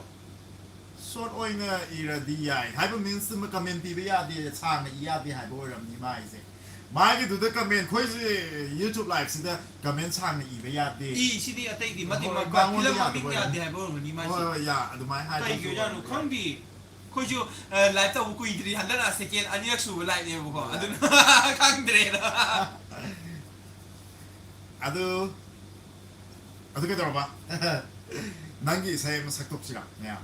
ꯍꯥꯏꯕꯗꯤ ꯅꯪꯅꯁꯨ ꯁꯛꯄ ꯃꯌꯥꯝꯅ ꯗꯥꯆꯤꯡꯅꯦꯟꯗꯣ ꯏꯁꯩ ꯑꯝꯇ ꯁꯛꯈ꯭ꯔꯗꯨꯗꯤ ꯑꯩ ꯍꯨꯗꯨꯅ ꯌꯦꯡꯂꯤꯕ ꯅꯪꯒꯤꯗꯣ ꯑꯝꯇ ꯁꯛꯄꯤꯌꯨꯗꯅ ꯃꯌꯥꯝ ꯃꯃꯥꯡꯗ ꯁꯛꯅꯤꯡꯗꯦ ꯅꯍꯥꯟ ꯁꯛꯈ꯭ꯔꯗꯨꯗꯤ ꯌꯥꯎ ꯑꯗꯨꯗ ꯍꯟꯖꯤꯟ ꯍꯟꯖꯤꯟ ꯁꯛꯑꯦ ꯌꯥꯝ ꯍꯩꯖꯗ꯭ꯔꯦꯅ ꯑꯃꯈꯛꯇ ꯉꯥꯏꯔꯦ ꯀꯃꯦꯟꯁꯦ ꯄꯥꯗꯦꯁꯦ ꯑꯩꯅ ꯄꯥꯅꯤꯡꯈ꯭ꯔꯦꯗ ꯀꯔꯝꯕ ꯀꯃꯦꯟꯅꯣ ꯈꯪꯗꯦ ꯑꯩꯁꯨ ꯁꯣꯝ ꯅꯥꯀꯟ ꯌꯦꯡꯕꯗ ꯉꯛ ꯇꯦꯛꯇꯣꯏꯔꯦ ꯁꯨꯃꯥꯏꯅ ꯌꯦꯡꯕꯗ ꯌꯦꯡꯒꯦ ꯆꯦ ꯆꯤꯡꯂꯦꯟꯕꯤꯁꯤꯗꯤ ꯍꯩꯃꯟꯗ꯭ꯔꯣ ꯍꯥꯏꯗꯣ ꯍꯩꯃꯟꯗ꯭ꯔꯣ ꯍꯥꯏꯗꯣꯏꯅꯦ ꯂꯥꯞꯅ ꯎꯔꯦ ꯂꯥꯏꯚ ꯊꯥꯕ ꯂꯣꯏꯗꯣꯔꯕꯣ ꯄ꯭ꯔꯤꯌꯥꯅꯤ ꯂꯣꯏꯗ꯭ꯔꯤꯌꯦ ꯑꯁꯦꯡꯕ ꯍꯦꯟꯃꯟꯗ꯭ꯔꯅꯦ ꯍꯦꯃꯟꯗ꯭ꯔꯅꯦ ꯌꯥꯝ ꯊꯤꯅ ꯁꯤꯔꯤꯌꯁ ꯑꯣꯏꯖꯕꯗꯣ ꯐꯥꯒꯤ ꯏꯁ ꯖꯣb ꯃꯌꯥꯝ ꯖꯣb ꯇꯧꯕꯅꯤ ꯖꯣb ꯃꯌꯥꯝ ꯁꯤꯔꯤꯌꯁ ꯑꯝꯇ ꯂꯧꯅꯔꯣꯏꯁꯦ ꯑꯩꯈꯣꯏ ꯂꯥꯏꯐ ꯍꯥꯏꯁꯦ ꯃꯌꯥꯝꯅ ꯍꯦꯟꯊꯣꯏꯅ ꯅꯨꯡꯉꯥꯏꯅꯕ ꯑꯃꯨꯛ ꯈꯜꯂꯦ ꯑꯃꯨꯛ ꯀꯥꯜꯂꯦ ꯍꯥꯏꯔꯣ ꯑꯃꯨꯛ ꯀꯥꯜꯂꯦ ꯍꯥꯏꯗꯣꯏꯅꯤ ꯃꯥꯏꯁꯦ ꯑꯃꯨꯛ ꯀꯥꯜꯂꯦ ꯀꯃꯥꯏꯅ ꯀꯥꯜꯂꯤꯅꯣ ꯍꯦꯟꯊꯣꯏ ꯀꯩ ꯍꯥꯏꯒꯗꯨꯗꯤ ꯑꯩ ꯀꯃꯥꯏꯅ ꯀꯥꯜꯂꯤꯅꯣ ꯉꯛꯑꯦ ꯑꯩ ꯏꯁꯥ ꯉꯛꯆꯩ ꯑꯗꯨ ꯑꯣꯏꯕ ꯍꯦꯟꯊꯣꯏꯅ ꯁꯤꯌꯔ ꯇꯧꯔꯕꯅꯦ ꯍꯥꯏꯅ ꯑꯩꯈꯣꯏꯅ ꯊꯦꯡꯛ ꯌꯨꯅ ꯍꯥꯏꯈ꯭ꯔꯦꯗꯅ ꯑꯩꯒꯤ ꯀꯃꯦꯟ ꯑꯃꯨꯛ ꯃꯥꯡꯈ꯭ꯔꯅꯤ ꯌꯦꯡꯉꯣꯌꯦ ꯑꯇꯩ ꯀꯩꯅꯣꯒꯤ ꯋꯤꯜꯁꯟꯒꯤ ꯀꯃꯦꯟ ꯃꯥꯡꯈ꯭ꯔꯅꯤ ꯀꯔꯝꯕꯅꯣ ꯍꯥꯏꯁꯤꯕꯨ ꯍꯌꯥ ꯉꯁꯤ ꯅꯨꯃꯤꯠꯁꯦ ꯀꯃꯦꯟꯁꯤꯡꯁꯦ ꯂꯣꯏ ꯄꯥꯏꯕꯖꯥꯠ ꯋꯤꯟꯁꯟꯅ ꯗꯥꯂꯦꯟ ꯑꯃꯨꯛ ꯁꯛꯍꯜꯂꯣ ꯍꯥꯏꯕ ꯌꯥꯎꯋꯦ ꯌꯥꯎꯋꯦ ꯑꯗꯨꯏ ꯃꯇꯨꯡꯗꯤ ꯋꯤꯟꯁꯟ ꯌꯥꯎꯗ꯭ꯔꯤ ꯋꯤꯟꯁꯟ ꯅꯪꯒꯤ ꯀꯃꯦꯟ ꯑꯃ ꯌꯥꯎꯔꯝꯃꯦ ꯑꯩꯅ ꯉꯁꯥꯏ ꯄꯥꯕꯗꯣ ꯗꯥꯂꯦꯟ ꯑꯃꯨꯛ ꯁꯛꯍꯜꯂꯣ ꯍꯥꯏꯕꯗꯣ ꯑꯗꯨꯏ ꯃꯈꯥꯗ ꯍꯧꯖꯤꯛꯀꯤꯗꯣ ꯂꯥꯛꯑꯦ ꯇꯨ ꯑꯩꯒꯤ ꯀꯃꯦꯟ ꯑꯃꯨꯛ ꯃꯥꯡꯈ꯭ꯔꯅꯤ ꯌꯦꯡꯉꯣꯅ ꯑꯗꯨꯏ ꯃꯔꯛꯇ ꯀꯩ ꯂꯥꯛꯀꯦ ꯁꯤꯗꯤ ꯌꯥꯎꯗꯤ ꯑꯦꯔꯤꯅꯥ ꯍꯥꯏ ꯑꯗ ꯕꯦꯝꯕꯦꯝꯅ ꯂꯧꯔꯤ ꯆꯠꯄꯤ ꯁꯛꯂꯛꯑꯣ ꯂꯧꯔꯤ ꯆꯠꯄꯤ ꯐꯤꯉꯥꯟ ꯁꯦꯠꯄꯤ ꯂꯧꯔꯤ ꯆꯠꯄꯤ ꯐꯤꯉꯥꯟ ꯁꯦꯠꯄꯤ ꯇꯥꯗ ꯀꯩꯅꯣ ꯏꯇꯩꯃ ꯏꯇꯩꯃ ꯇꯥꯗꯩ ꯀꯩꯅꯣ ꯏꯇꯩꯃ ꯂꯧꯔꯤ ꯆꯠꯄꯤ ꯐꯤꯉꯥꯟ ꯁꯦꯠꯄꯤ ꯂꯧꯔꯤ ꯆꯠꯄꯤ ꯐꯤꯉꯥꯟ ꯁꯦꯠꯄꯤ ꯇꯥꯗꯩ ꯀꯩꯅꯣ 이때이마 तादई कइनो इतैमा ꯏꯟꯗꯤꯌꯥ ꯃꯅꯤꯅ ꯑꯃꯨꯛ ꯀꯥꯜꯂꯤ ꯃꯍꯦꯁ ꯀꯩꯅꯣ ꯈꯪꯗ꯭ꯔꯤ हाँ thank you เอริ เจ้ นา คอยกาลซะโนไม่ยามเช้าอย่าเด็กคอยโทรประตูตั้งปากเกเขา ทุ ไม่ ลักตะไว้นี่ไอ้ โทร ป่า ประตู สิ ตั้งปากเกเราในเรใส่เสียเอลินานะอะไรวิสันนะไอ้ทับลอยสลูเรไฮบะโอ้มาทับลอยสลูเรไฮบะ โลชันลุยนี่ ลอยสลูเรไฮบะโอ้ทับพากิบาซินะทับพากิบาซินะมิสเตอร์วินสันทับพากิบาซินะนั่งสุดเดลิดันโอ้คุยโร่ไฮนะกะไอ้ยังคาราพาร์การคุยโร่ก็ นาตีการีบะคุยคอมเมนต์ทุลักตีทำไมตัวอยู่ชิว Piara nina nice song hari India manina yam pended hari. ทำไม Already Wilson โลชันลูเกไฮ Loisaluge hari. Lo Puren pon toro ke loisaluro. ใครกินอินเดียมันนี่เป็นดีไฮชิวไอ้เก็บคอมเมนต์ที่ลุยไปทำไมตัวอยู่ข้างที่คอมเมนต์ที่มาอันนี้เนี่ยไปพูนสุดเลยตะกี้แล็ปท็อปก็สู้ทารีบุกว่าอันนี้มันลุยไปอันนี้มันไอ้อิสระทัศน์แต่ไหนมาเห็นต้องยิงหันลำนี่ดูยาวดีกว่า Oh yari, it's okay. Loi pa na to it's okay. Aku ko to. Kan mo kita. Dog đi kìa. Hairo. Makaka daro ba? ข้างเดียอิสัยขันแล้วก็ยาดีไฮบ้า Oh, isay khalaga yada ba. Yade hai se mane isay se khala khara ko koi na sakta ba yade hai ra na traga isay do khala pa I ba do kamendo yade hai ra. Adu gyan ta dre ba. Si meaning se kai no khan dare India mani saw yade.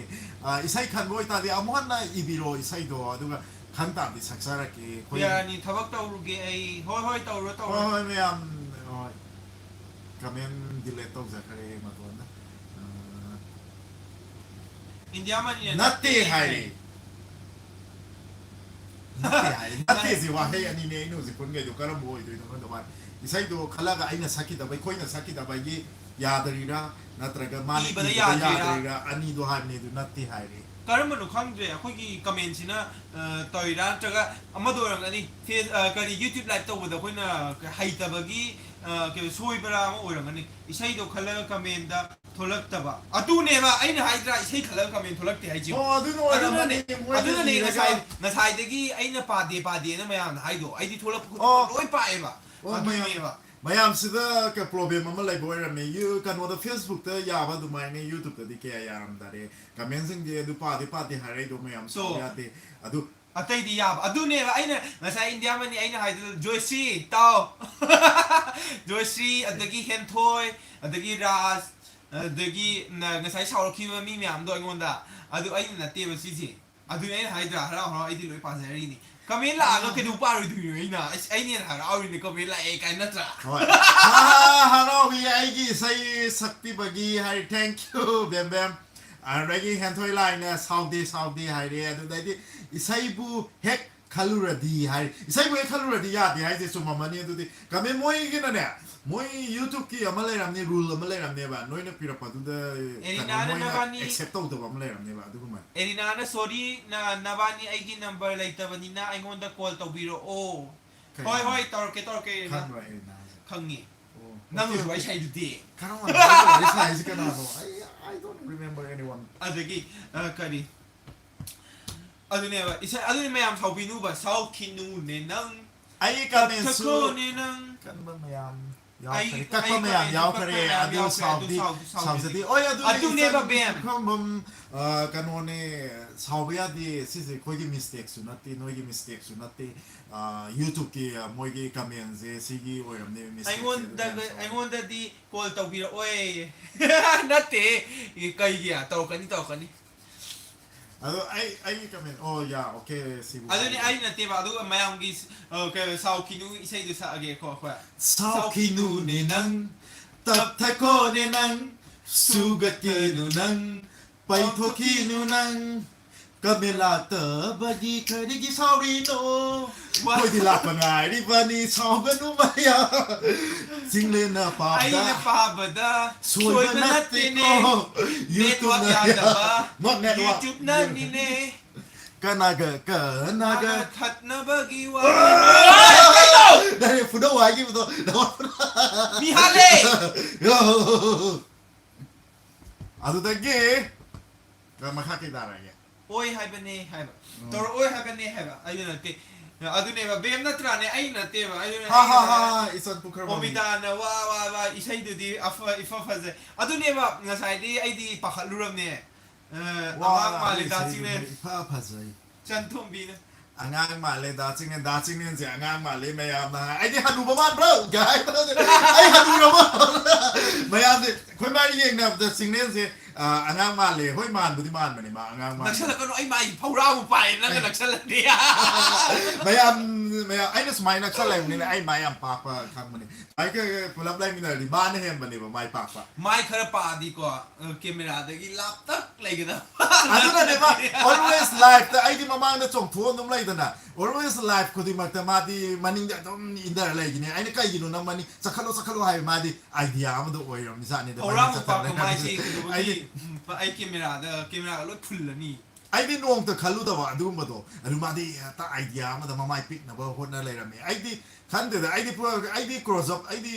selfie adu di naksal ma da he na nuai se ba ngon da mai pa asu kai do ai sak ni ke da ro ge na ฉันก็อยู่ที่เด็กนะบากีนุ่งชินะใบวารีนี่ photo na ma su ma di lap na naksan na namba ya di มีกี่วารีดากานาดาบดามีวังอังนะบามาตะมังหันบา he angang ma sa ฉันก็อยู่ที่เด็กนะบากีลูหงบากีวารีนี่ขังเดือดตะแกมบินตาขังนะขังเขาเด็กก็เท่ากันเลยมาตันโดกะละอีโกกะละอีบินเตียสักไอ้เตี้ยไอ้ที่ชูมือกันตาเด็กมี khang na khang ho de ko ho kre ma tam do kala iko พยายามคอมเมนต์ชุบเบลแต่คอมเมนต์ลิติปานะพยายามเดรง kamen director le la soi na kan hona chanto mina ngasi di dasing len isayam sa ina ฉันต้องมีใช้เฉยไอ้ชูเมน้ำตาดำเนี่ยมานี่ไอ้ชูนักปนะเฮนะนุ่งไอเจนักปนะ adu ne nak pa ne nungai ba ne ta se na ai di naksan na me ba ta se na singren di mai smaw da nak na na mura di ai sam tang khai ma yaw da ne mana phoidak pa ta kai มาเชไอ้กี่มาเชเขาเผาร่างมุกไปวะดูนั่น warau de sa o ye ว่าเราเด็กกันนะ ma singren me am na singren sai sa ora sai sa la ngasi di singren oi sai sa la ni sa lo อินเดียมันเนี่ยตับตากีมันสโลไฮสิว่าเราเด็กนั่งสโลว่าเราเด็กฮันเลยกว่าว่าเราเด็กฮันโซดูตับตากีมั้ง จากเซได้คุณโอกเซียมจากเซได้เบมนะเบมนะไอ้นั่นนะว้าวพอใจ warau de kana da su hang la ru เบมดาเลนเซียมฟันนี่เว้ย thank you พูดฟันนี่ไงแบบยามกันนี่เห็นจังแบบ you are a funny person adu ne ai se mayam so num ye ngo ko ai na ne ai facebook the live to bo da ne jing ne no ri mayam jing nu ai ba ne ba ma phani oi ba du da พันนี่อะไรเดี๋ยวส่วนนู้นจุบไปนี่ adu ga ai dan to ri ne mayam jing se kya ka no to pe what are you saying man jing lan hai Wendy how are you man what's up Wendy จะก็ชิลงเลยนี่นะแล้วก็ยูมาพูดไอ้ชิลงเลยมายูมาพูดด้วยภา adu ษา ni khara hai bi you the no Hey Wendy what happened kanao pan Abang gre ni kay lamdagino erina na ke mana kurai ay na singjamay. Wendy, we're just speaking with my friends, whoever has watching our live video. Yeah. So why don't you watch with us? Maromari gam sudre. why anu dai na bani kai lam da gi no ya se mana singjamai ai na kurai Ay hi ga do di. hai gra ba ai erina hai se kana no ai Irina kang do na. I don't know. Ngara na the message thana ga kamai kang ji ba. ai ngon da Yes, I am watching, man. Okay, so you should learn Manipuri to understand Yeah, our language, huh? So, bro, you should watch till the end, huh? For us. Nanga friend oiba FB da. Hi to me. yeah okay na tau do sa lo ya bung da chinglen da sa pi se Na tau do di kar mano. na tau do hai se kar mano na tau yam me ani di theng na kare na tau se Ras na chinglen ay ga nak nay nay. Ay singjam may chinga mathak tay ni Ras na kay day no. Singjam may kay day no. India man ni na taptagi hay do. Waraw di saktra bo no irin. jong ge hai nei ha kai ba Waraw di saktra bo. นั่นสักควายหรอนั่น sau ไอ้ cái สา mà ว cái mi hay chơi chứ tập ta cái đó cầu ni có hay India mà đi cầu đi cái vào sĩ vào đâu đi cái na nó hay đó à đôi lúc tập ta cái ngay ngay lên đi cái nó tập ta cái thế na cái cái lấy mang cái xây đồ ใครว่า lấy mang cái xây đồ เขาไม่ได้ให้ ยังใครจะไปทำอะไรใช่โด โอ้ไหลมังให้เราได้จะไหลมัง การโน้นได้ใครว่า ยังใครจะไปทำอะไรบุกเอาระเบิดโรใคร โดน ให้ เรา มา ที่ ด้วย ดู ดู มาโดนได้กี่ ก้าวอะไรมาด้วยดู ใช่ว่าเราได้สลายกันสิ ทางจริงไรจ้าแม่ดูในทางจริงไรกิไรมังดูแต่นั้นน่าจะก็ไอ้คนชี้ว่าเราได้เลยตลอดไงดีดีน้องไอ้ที่ใช่ดูคุณน้องไอ้ดูไอ้โอ้ยโอ้ยโอ้ย นุ่งสีบาบูสุมเต้าบาระกายนารักว่าบ้าคำบานีว่าฮัลโหลจากฮัลโหลมาดูนะอาเป็นบ่อยจะรู้ว่าเราดี ย้อนตัวนี้อินเดียมันนี่ ดาสูพังละโรยว่าให้อามาตุมดาบาเฮาโดกละนูตาระโรยเลงละสูนุ่งสีบาบูอาสุมเต้าบาระ กายนารักว่าบ้าคำบานีว่าฮัลโหลจากฮัลโหลมาดูนะอาเป็นบ่าวเจโรโอ้ยเดบา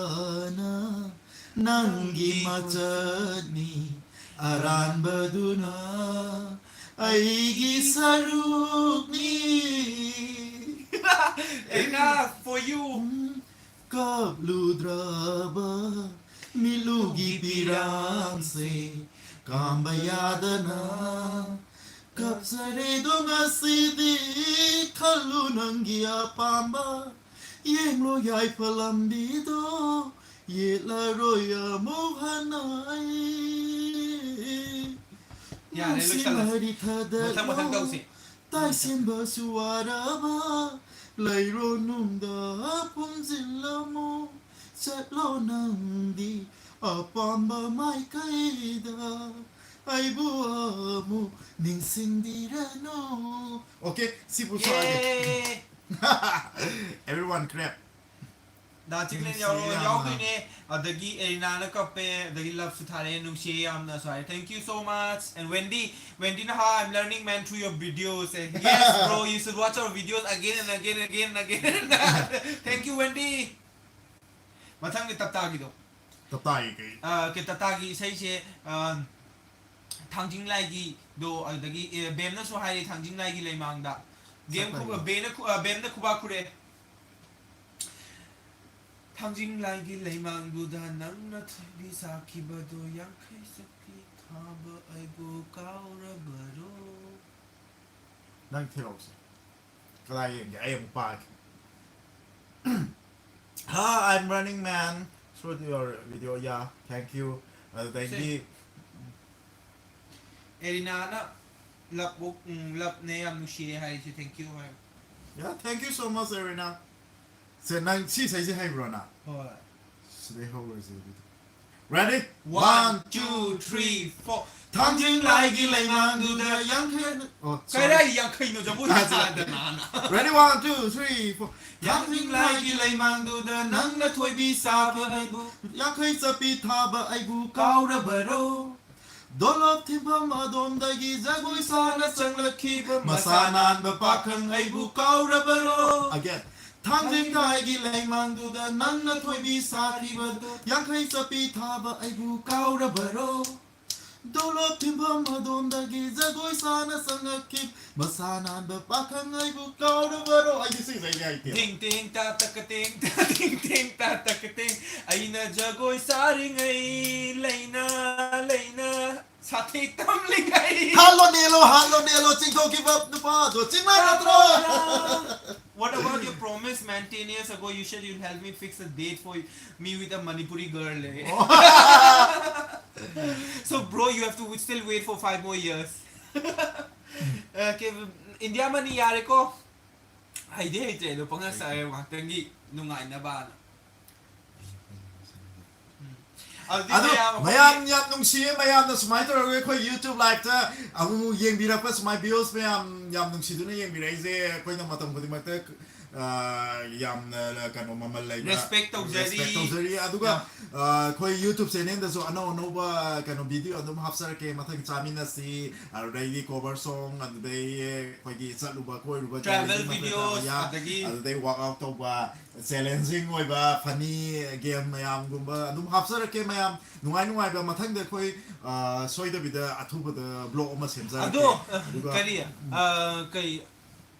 ꯑꯗꯣ ꯀꯔꯤ ꯈꯔ ꯇꯣꯏꯅ ꯊꯥꯒꯠꯂꯛꯑꯣꯏ India ꯃꯟ ꯍꯣꯏ ꯊꯥꯒꯠꯂꯛꯇꯣꯏꯅꯦ ꯑꯗꯨꯒꯅꯦ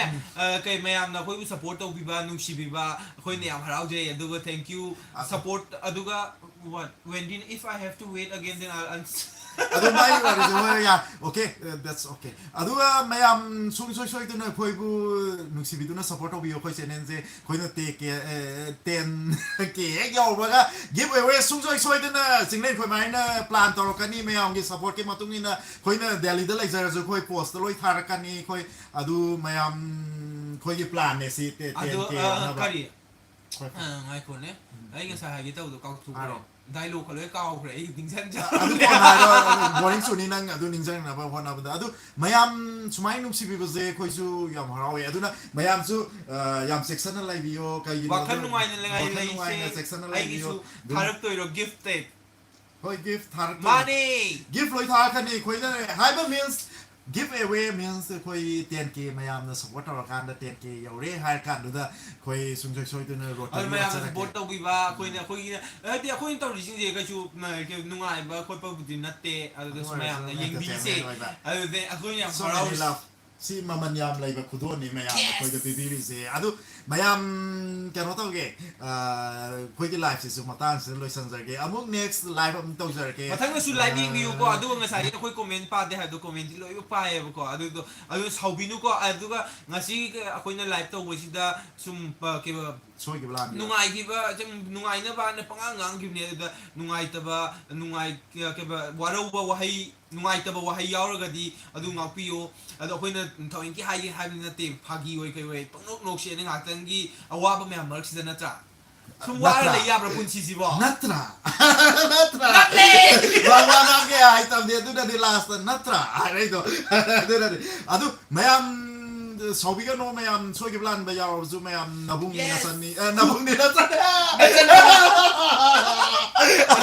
इसन सुम नसिदा इसन दि याव तै दे नबुंग नि ननाव नि खलगा मयाम अदुम कनो तो बि नुसिना से इमुंग मनुंग नि खलगा अदु मयाम जु नुंगाइना लेरको okay take care everyone thank you for watching thank you for watching bye